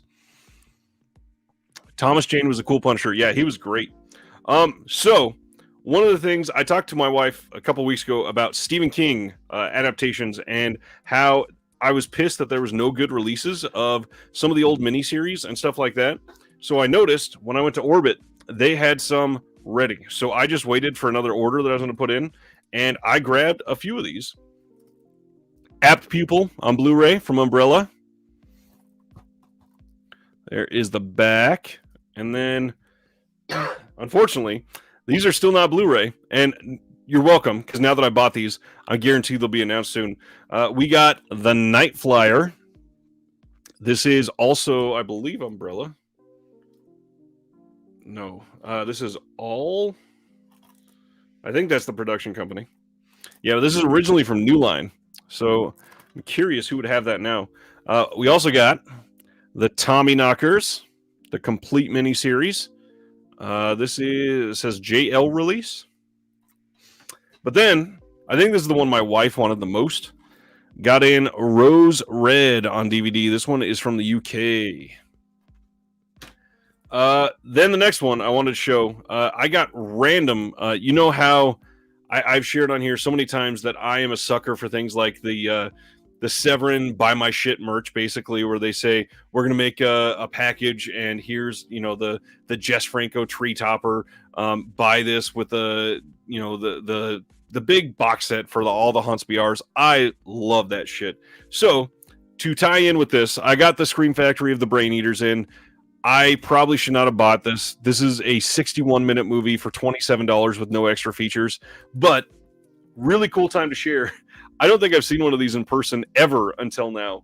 I got in the promo item that came with the original release of Halloween 2 from Scream Factory, the Haddonfield Memorial Hospital foldable nurse's hat, and it still has not been folded.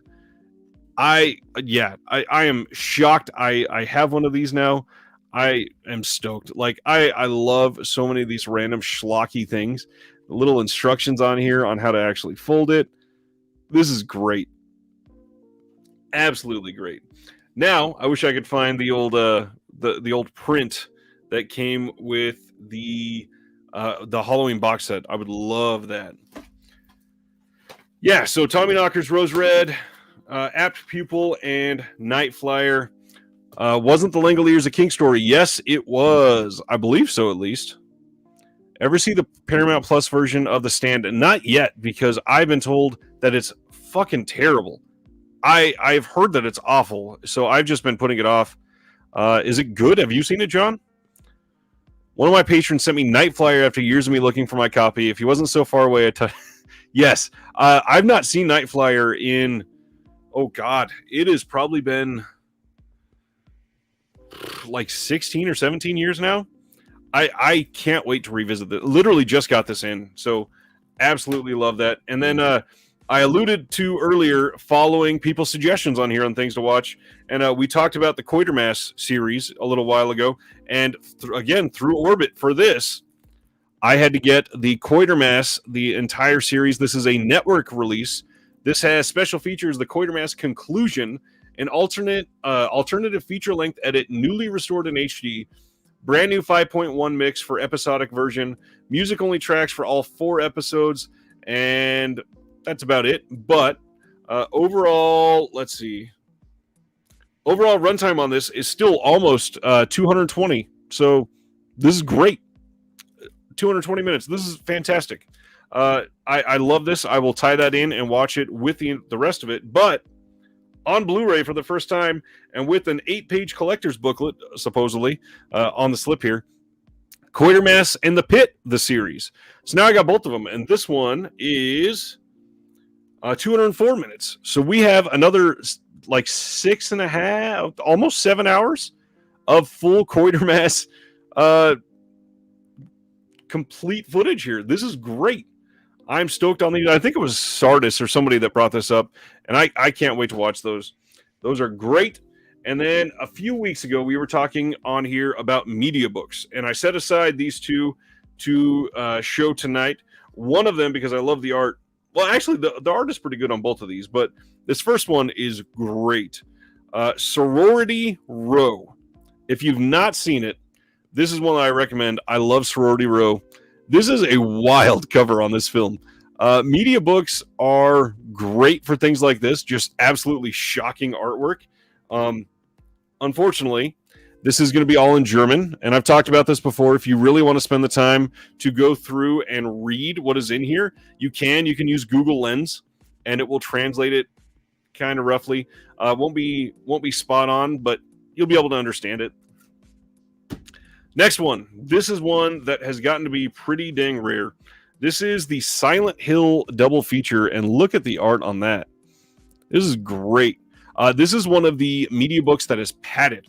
It is literally soft, and it can't really show here, but a little bit. It is like squishy. It is an interesting setup, but with a media book, on the inside, there is a whole bunch of pages between the two digipack sets that you can read for the entire thing. A whole bunch of information in here, and you get both films. The second one is not great. But really cool artwork, nice release, and you've got both of them in here. Let's see. Mitchell sent me the code on Facebook. Thank you. Night Flyer was an HBO movie back in the day, and I think there is more hope than ever for HBO films. The fact that Second Sight found the master for The Hitcher, and we were getting a 4K release, shows that HBO and Warner is willing to work on maybe opening up for some of those old titles. I would not count on like Tales from the Crypt because of the fact that, it was edited on video, but it is something.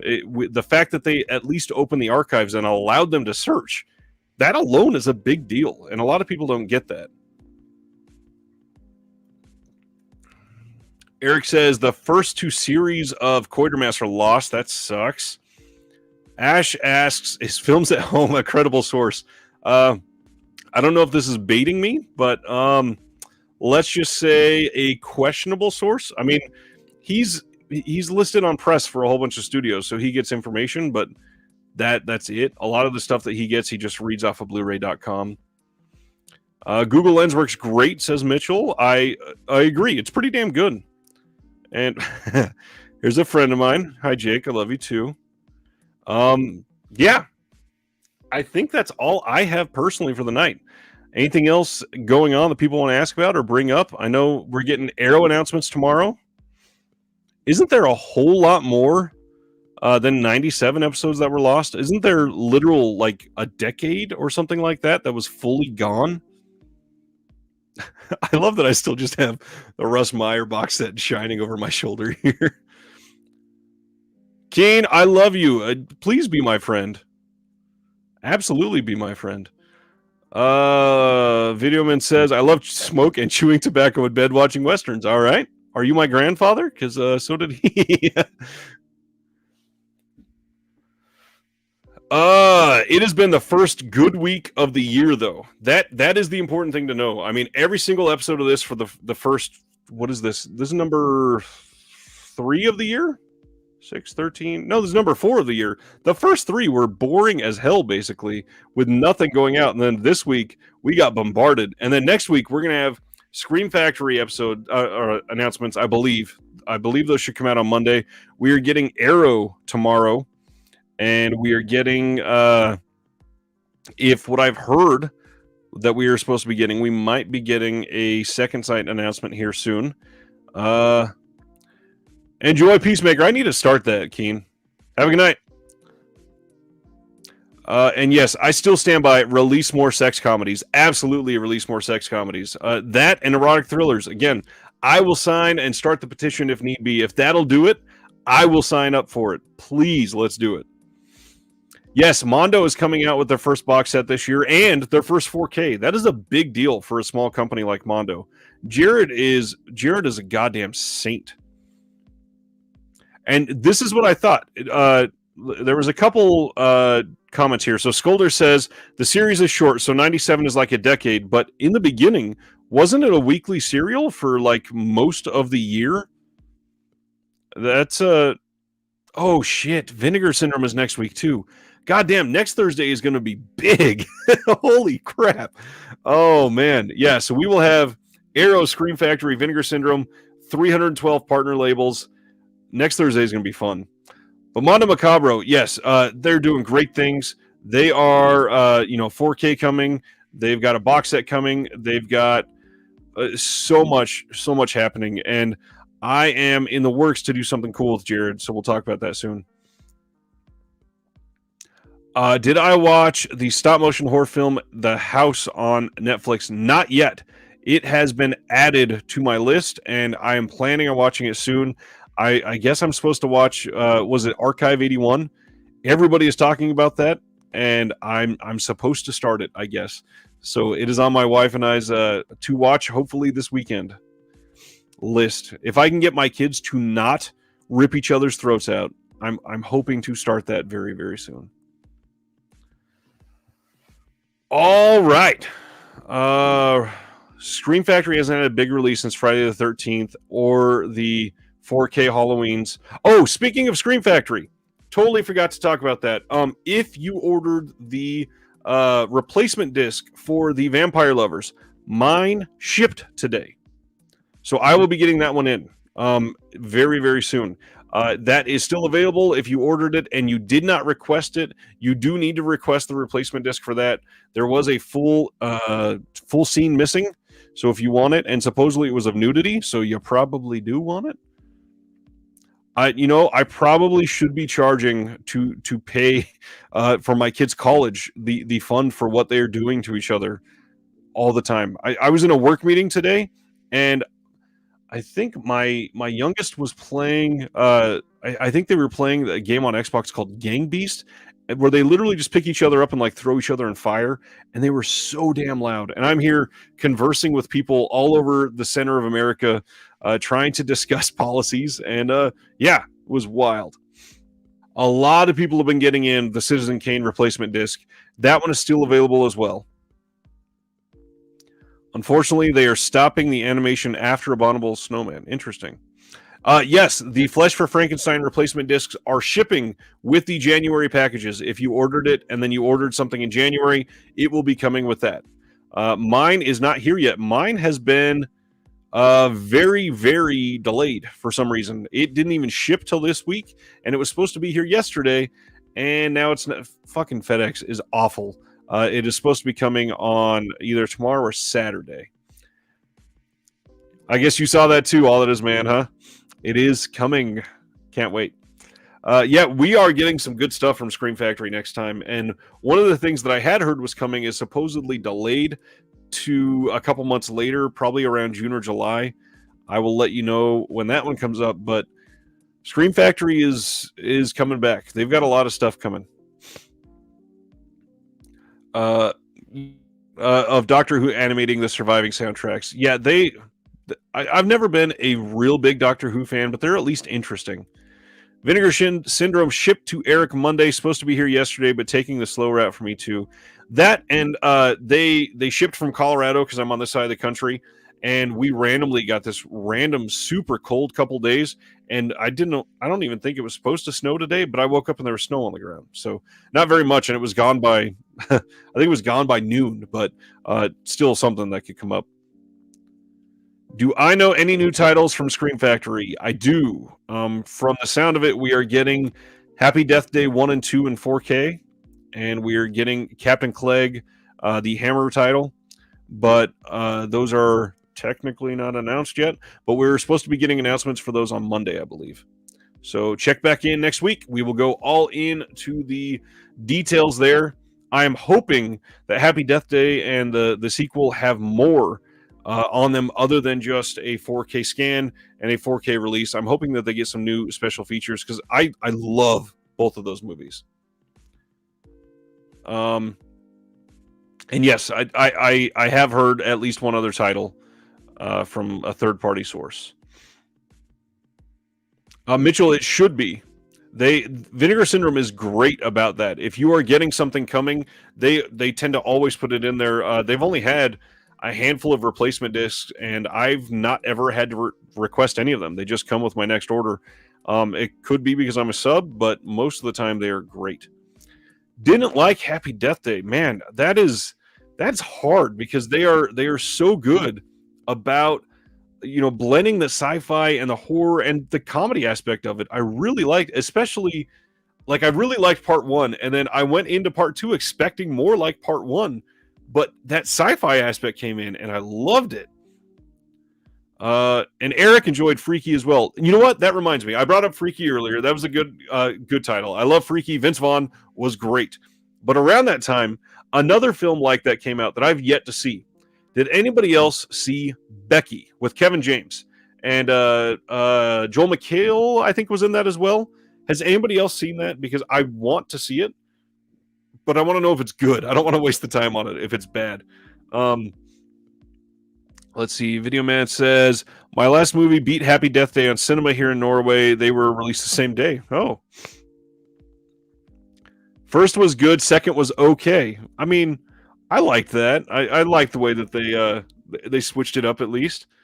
Nerd liked Freaky too. Yeah, Freaky was really good. I was stoked on Freaky that they didn't hold off on the gore. They just went full bore into it, and then it was genuinely funny. Seeing Vince Vaughn act like a 16-year-old girl for an hour and a half or whatever was exactly what I needed that day. But Becky, I really want to know. I'm hoping to watch that soon. I don't know how I missed it back then. I just want to know if it's worth my time. That is, I mean, not like I don't have enough to watch, obviously, but yeah, I've been meaning to put on Becky. All right, I think we are winding down. Is Jessica Roth single? I mean, I wouldn't mind it because she is hot. I believe she is married to somebody famous as well, isn't she? I think she's married to somebody who does music producing or something. Video Man says, I'm not a fan of comedy horror nowadays. I get that. In the 80s, it was fun, but I feel like they have so many political messages. I mean, not in everything. I mean, watch something like, what the hell is the name of it? Tucker and Dale versus Evil. Had to look at it. That is, I think, one of the top 3 comedy horrors of all time. Tucker and Dale versus Evil is amazing. It is so damn funny, and it's not really horror. I mean, but it's horror-esque, obviously. If you've seen it, you know what it's like. But yeah, Tucker and Dale is great. And Mitchell, that I think you mean What We Do in the Shadows. What We Do in the Shadows is amazing. I love that one too. Ragnar heard Becky was good. That's a positive at least. I've never liked Kevin James. I hate to say it, but the Adam Sandler crowd has not done it for me. I love Adam Sandler. Pre 2006? Tucker and Dale is 12 years old? Woo! Yeah, that makes sense. Gosh, what are there any other real modern comedy horrors that you feel are too political? I mean, I agree the whole movement towards I hate to use the word woke, and the other thing, what are they calling it? Enlightened or heightened horror, whatever they've been calling it lately. I don't understand that. I don't understand why we have to put that title on it. It's just a fucking movie. And horror has always had those style of overtones with, politics and all that. Yeah, it's not something that's brand new, but it doesn't need to be so overt and in your face. Behind the Mask is such a damn good movie. I talked about that on stream, probably just a couple months ago. I love that one. Elevated horror. Yeah, I fucking hate that. Nerd called my boss and told him to give me the day off. All right, I appreciate that. Honestly, I'm off tomorrow anyways. Yeah, so that makes sense. I could just sit here and talk all night. Anything else anybody wants to talk about, I'm fine. Bring it up. We'll chat for another hour. I don't care.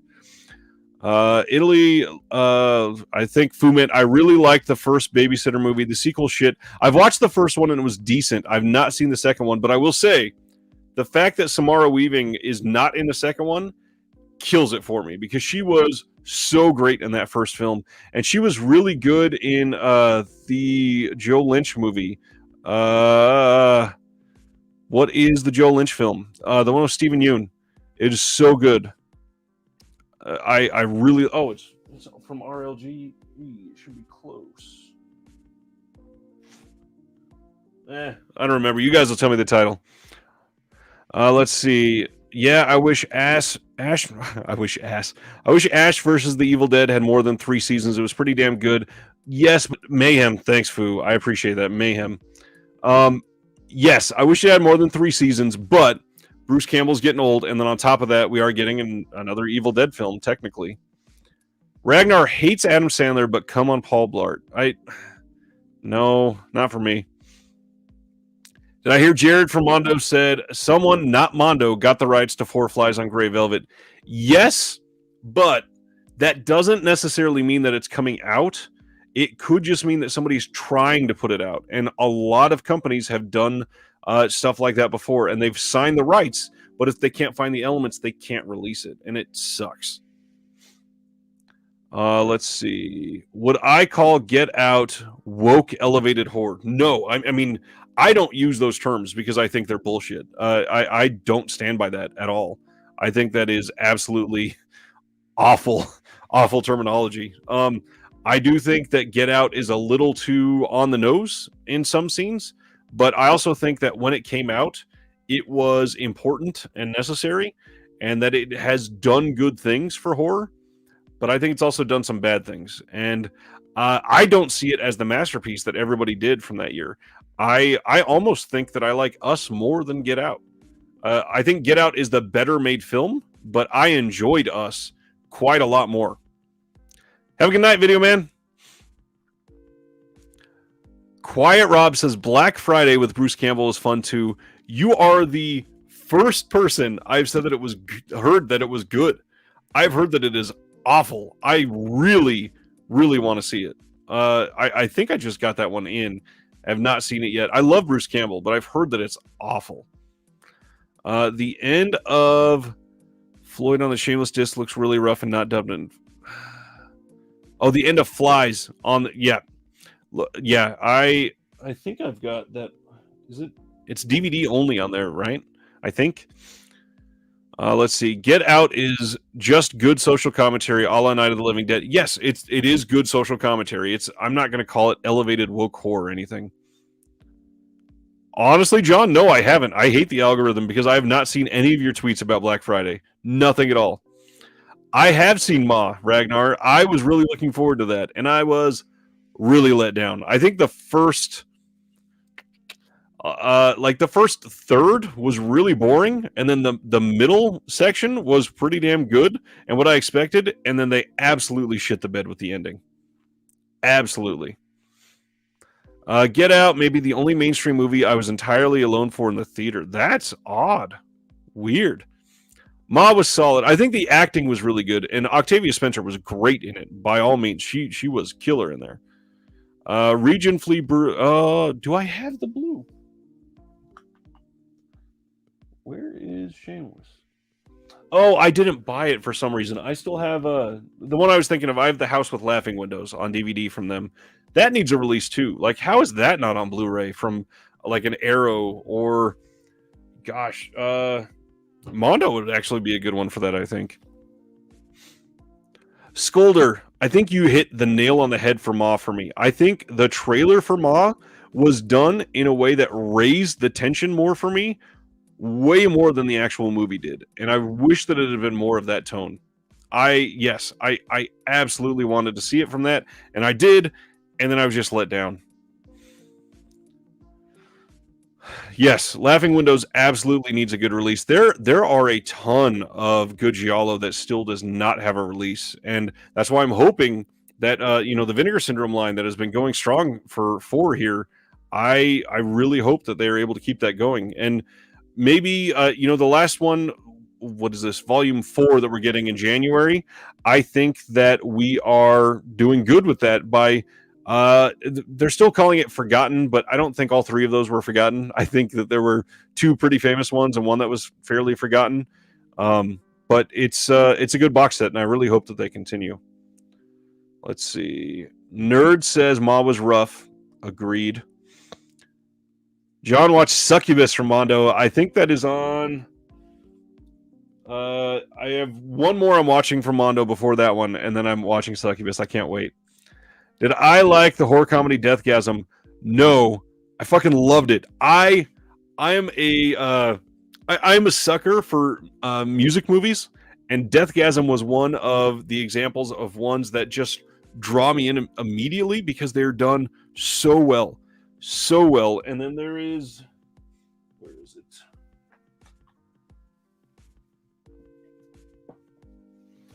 Raven Banner in Canada.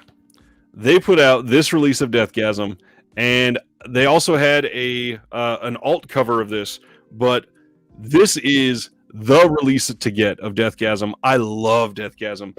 I really hope more people watch Deathgasm because it is brilliantly funny. Let's see.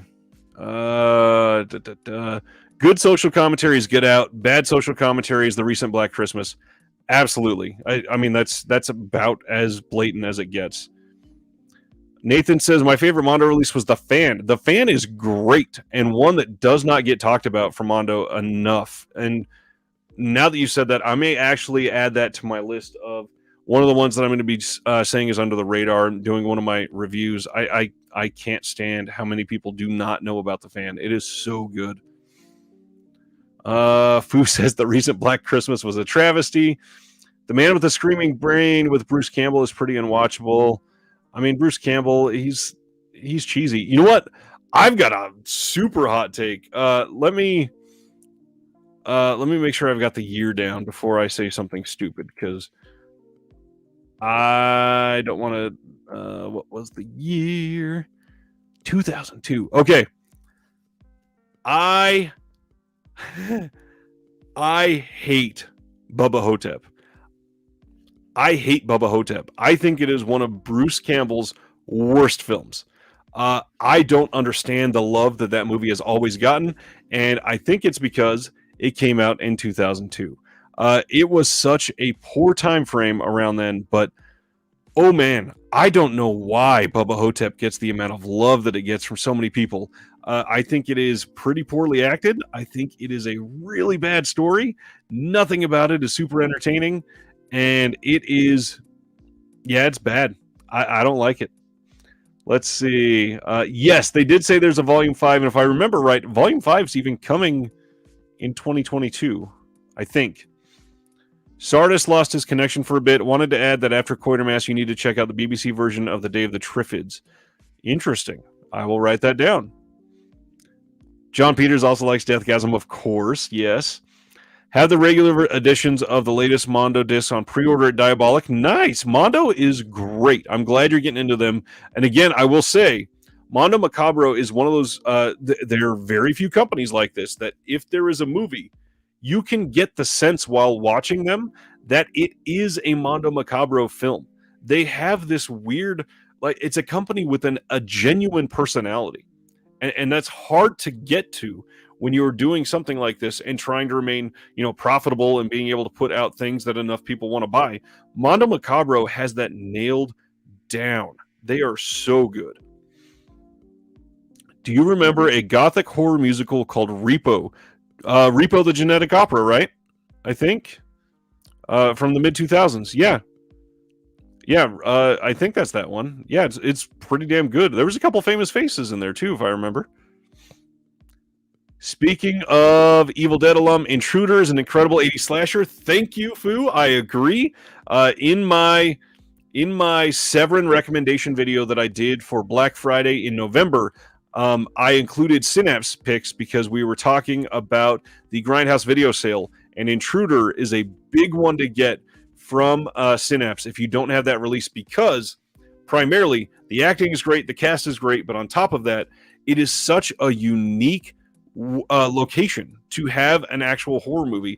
And then on top of that, the scenes from Fear Street, the Goosebumps series or whatever it was called, from Netflix last year, the third one I think it was, or no, it was the 90s version, whichever one that was.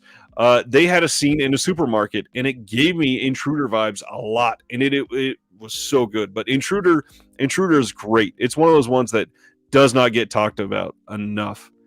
Repo does rock, I agree.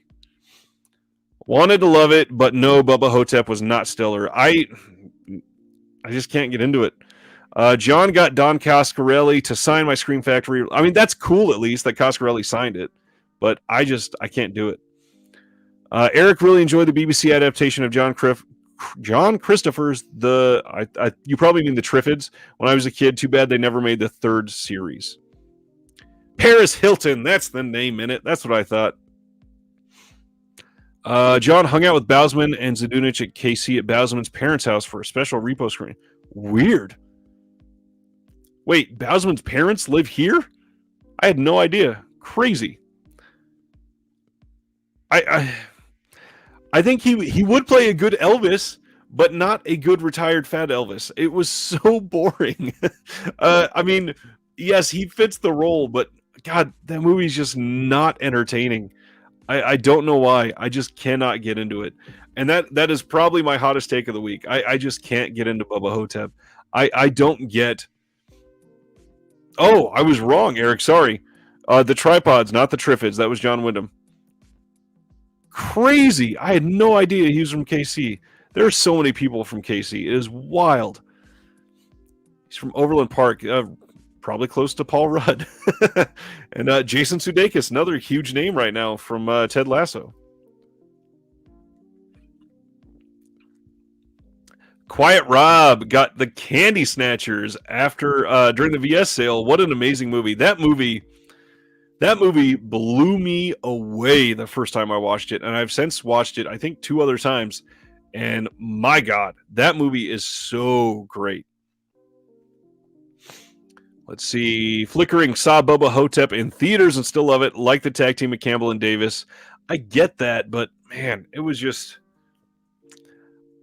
I don't know. I think it's the story itself. I just can't get behind. Candy Snatchers, according to Brian, is top 5 VS period. Okay. That is a great talking point. Top 5 Vinegar Syndrome. Everybody that knows me knows one of my top 5 is going to be Buddies. It has to be. I think that is, for a word that is not usually used with Vinegar Syndrome movies, I will say I think that is their most beautiful release. On top of that, what is the new Vinegar Syndrome top 5? So if Candy Snatchers is one of them for everybody, as a community, what else is up there? Because the last time that everybody was talking about like top 5 Vinegar Syndrome and making it a big deal was like late 2019, early 2020. And there's been a lot of stuff happening since then. They've put out some massive titles. I mean, Fade to Black was after then. Ticks was after then. They're, Tough Guys Don't Dance, which a lot of people love. Ebola Syndrome, that was a massive title. Thanks, Stendhal. I think that was one that ruffled some feathers, obviously, but for good reason, because it's a damn fine film. That Scam Cop set, everybody loved, which I'm so glad they did that. Gosh, what else? There's been quite a few. I'm loving their outlook for 2022, and it would be interesting to see if any from this year are going to make that list. But man, Ebola Syndrome would probably have to be up there for me now. Nerd, yes, you got to watch your Mondo releases. They are great. Nathan says Death Promise. Somebody else. Finally, I put that as one of my recommendations in November as well. I love Death Promise. I think that it's perfect for finding the epitome, the absolute epitome of so many of those random tropes that we see in so many movies for decades. Death Promise lives up to all of them. Oh, and rats eat off people's faces. It's great. John and Skolder are both saying Beastmaster. That was one that also came out around that time. When did Beastmaster come out? Was that November of 2019? Or no, that came out in May of 2019, I think. I don't remember. Yeah, Beastmaster is obviously a big one, and it was the first VSU, so I get that. I think the obvious answer here for top 5, it's got to be New York Ninja. I think that it has made such a massive impact that it has to be one that you bring up nowadays. It is one that is going to be a part of the legacy of Vinegar Syndrome for sure. Man, I'm so glad so many people love Death Promise. Brian's even saying he tweets Death Promise gifts. A lot of people hate it. I don't get it, but all right. John says Beastmaster is November 2019. So yeah, right around that time when we were really last focusing on top 5 Vinegar Syndrome as like a community. Obviously, the channel wasn't around then, but Stendhal says I watched Olivia recently and really liked it. This is another one that I think has really gone under the radar. I think Olivia is like super stylish, first of all, and really well done. Not enough people are talking about that one. Wow, Mitchell, Dracula's Great Love is one of the releases that got you into Vinegar Syndrome. That is a take. Interesting. An interesting one to come into for sure. Sex World 4K, probably. I mean, the fact that they've released that, 3 times now? 4 times? Whatever. Let's see. That mummy walking around with those skinny ass legs and cowboy boots was hilarious. Cemetery of Terror. All 3 of those Galindo Jr. titles are all great. Dial Code Santa Claus has been getting so much attention since then. So absolutely. Unmasked Part 25, another one I might need to add and do a review of because, again, nobody talks about it anymore. It was a big deal when it got announced, but nothing now. And that movie is fucking great. Martial Law 1 and 2, I think that would be a bigger deal if it wasn't a VSA and more people were able to get it. But, Would I put Flesh for Frankenstein in top 5? Honestly, no. And probably only because I personally like Blood for Dracula better than Flesh for Frankenstein. I think Blood for Dracula just speaks to me a little more. I think that it's a good movie for sure, and I like it. I like Udo Kier. It's a really fun one. Alley Cat, that's another one that doesn't get enough attention. Blood Games is so damn good. My Chauffeur was my first Vinegar Syndrome Blue without realizing it. I adore that movie. Yes, that's a good one. Pretty Peaches. I really hope that they get some more attention on those soon too. Malibu High is one of my favorites. Quiet Rob, yes, the Severed Arm finally went under 1,000 copies. I don't understand how the slipcover for that one has lasted literally like years at this point. That movie is so damn good. I need to not hit my table because I'm going to shake the camera, god damn it. But Severed Arm is so good. Let's see. Double Exposure, my favorite scene is when he's screaming at himself in his studio. Oh, man, Double Exposure is good. Man.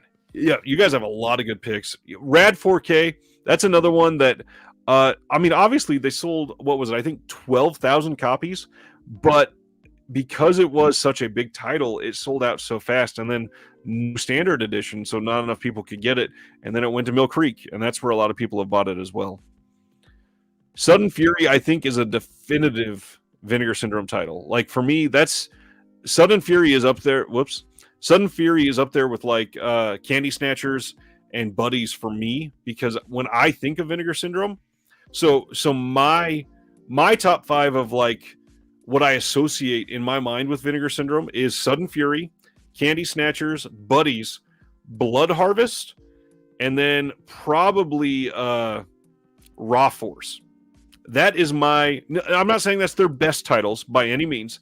I just, the things that I associate psychologically with the brand of Vinegar Syndrome are those, and that's obviously like the horror and exploitation side, not counting any of the adult titles, but those are, if I'm trying to give somebody a taste of 5 films from Vinegar Syndrome that are not into adult films, I think those are the way to go. On the adult side, obviously Sex World is great. A Woman's Torment is great. Climax of Blue Power is super interesting. I think I recommended that one in November. And again, not enough people talking about that one. Really great release.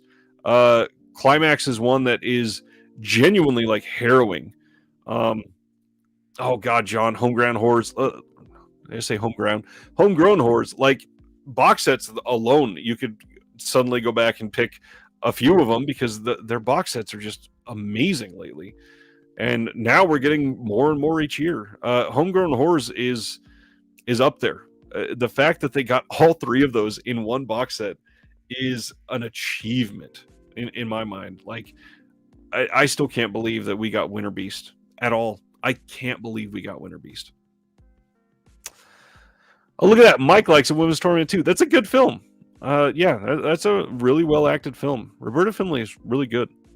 Nothing Underneath. I gotta admit, I've not watched Nothing Underneath yet, or the semi sequel, whatever. I need to watch it. And Eric needs to watch Tough Guys Don't Dance. That's a movie. It's actually a lot better than the reputation it has. Tough Guys Don't Dance is pretty damn fun. Oh man, that was fun. That was a good deep dive. Let's see. For those of you that did not oh man, oh god. I love that.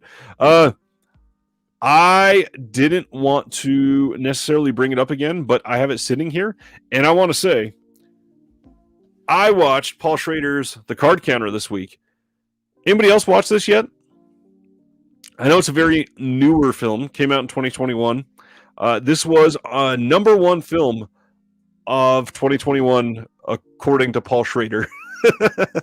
I watched this on, I think it was Monday of this week. It was either Sunday or Monday. And I can't stop thinking about it. But not for good reasons. I think The Card Counter is one of the worst movies I've seen in a couple of years.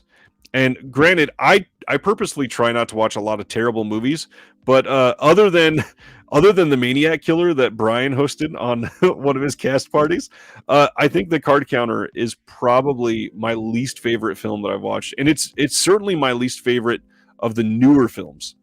I think Oscar Isaac was amazing in it, and Oscar Isaac is an incredible actor. I do not think that this movie should have even been made, though. I think it was bad. I think the story is bad. I think the fact that they made a love story between Tiffany Haddish and Oscar Isaac, it did not work. I think that it was a weird turnaround because I genuinely loved First Reformed from Paul Schrader. And granted, the man is old. Paul Schrader, how old is Paul Schrader? Let me pull that up because, I mean, he was making bangers in like the 70s. So how old is Paul Schrader?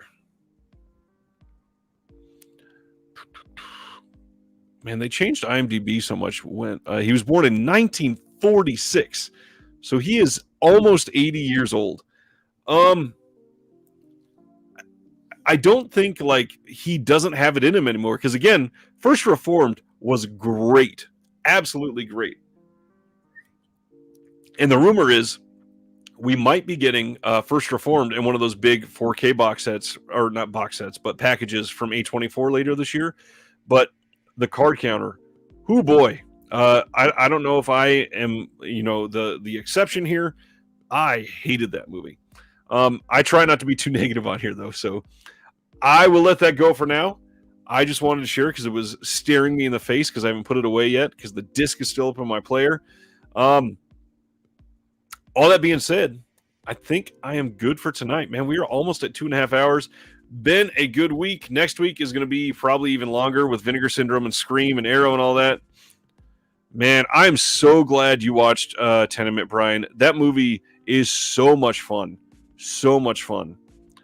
The Amityville Horror Box, it would be cool with the second one. I would love to say, I would love to see more Amityville box sets from Vinegar Syndrome. There are so many.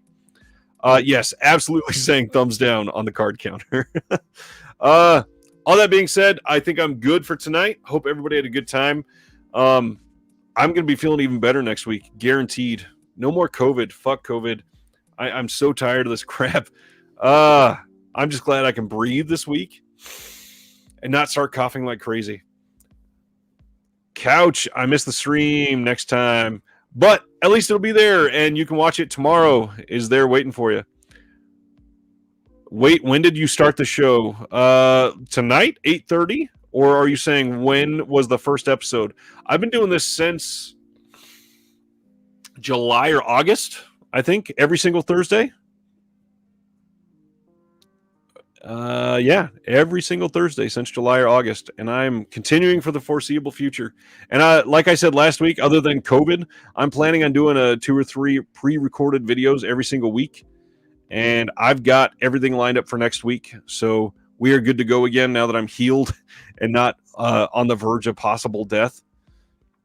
So look forward to those coming. I got a review already done. And I've got another guide video and my next video for all of the boutique labels I collect, and so should you. Those are what is coming next week. So thanks everybody for hanging out.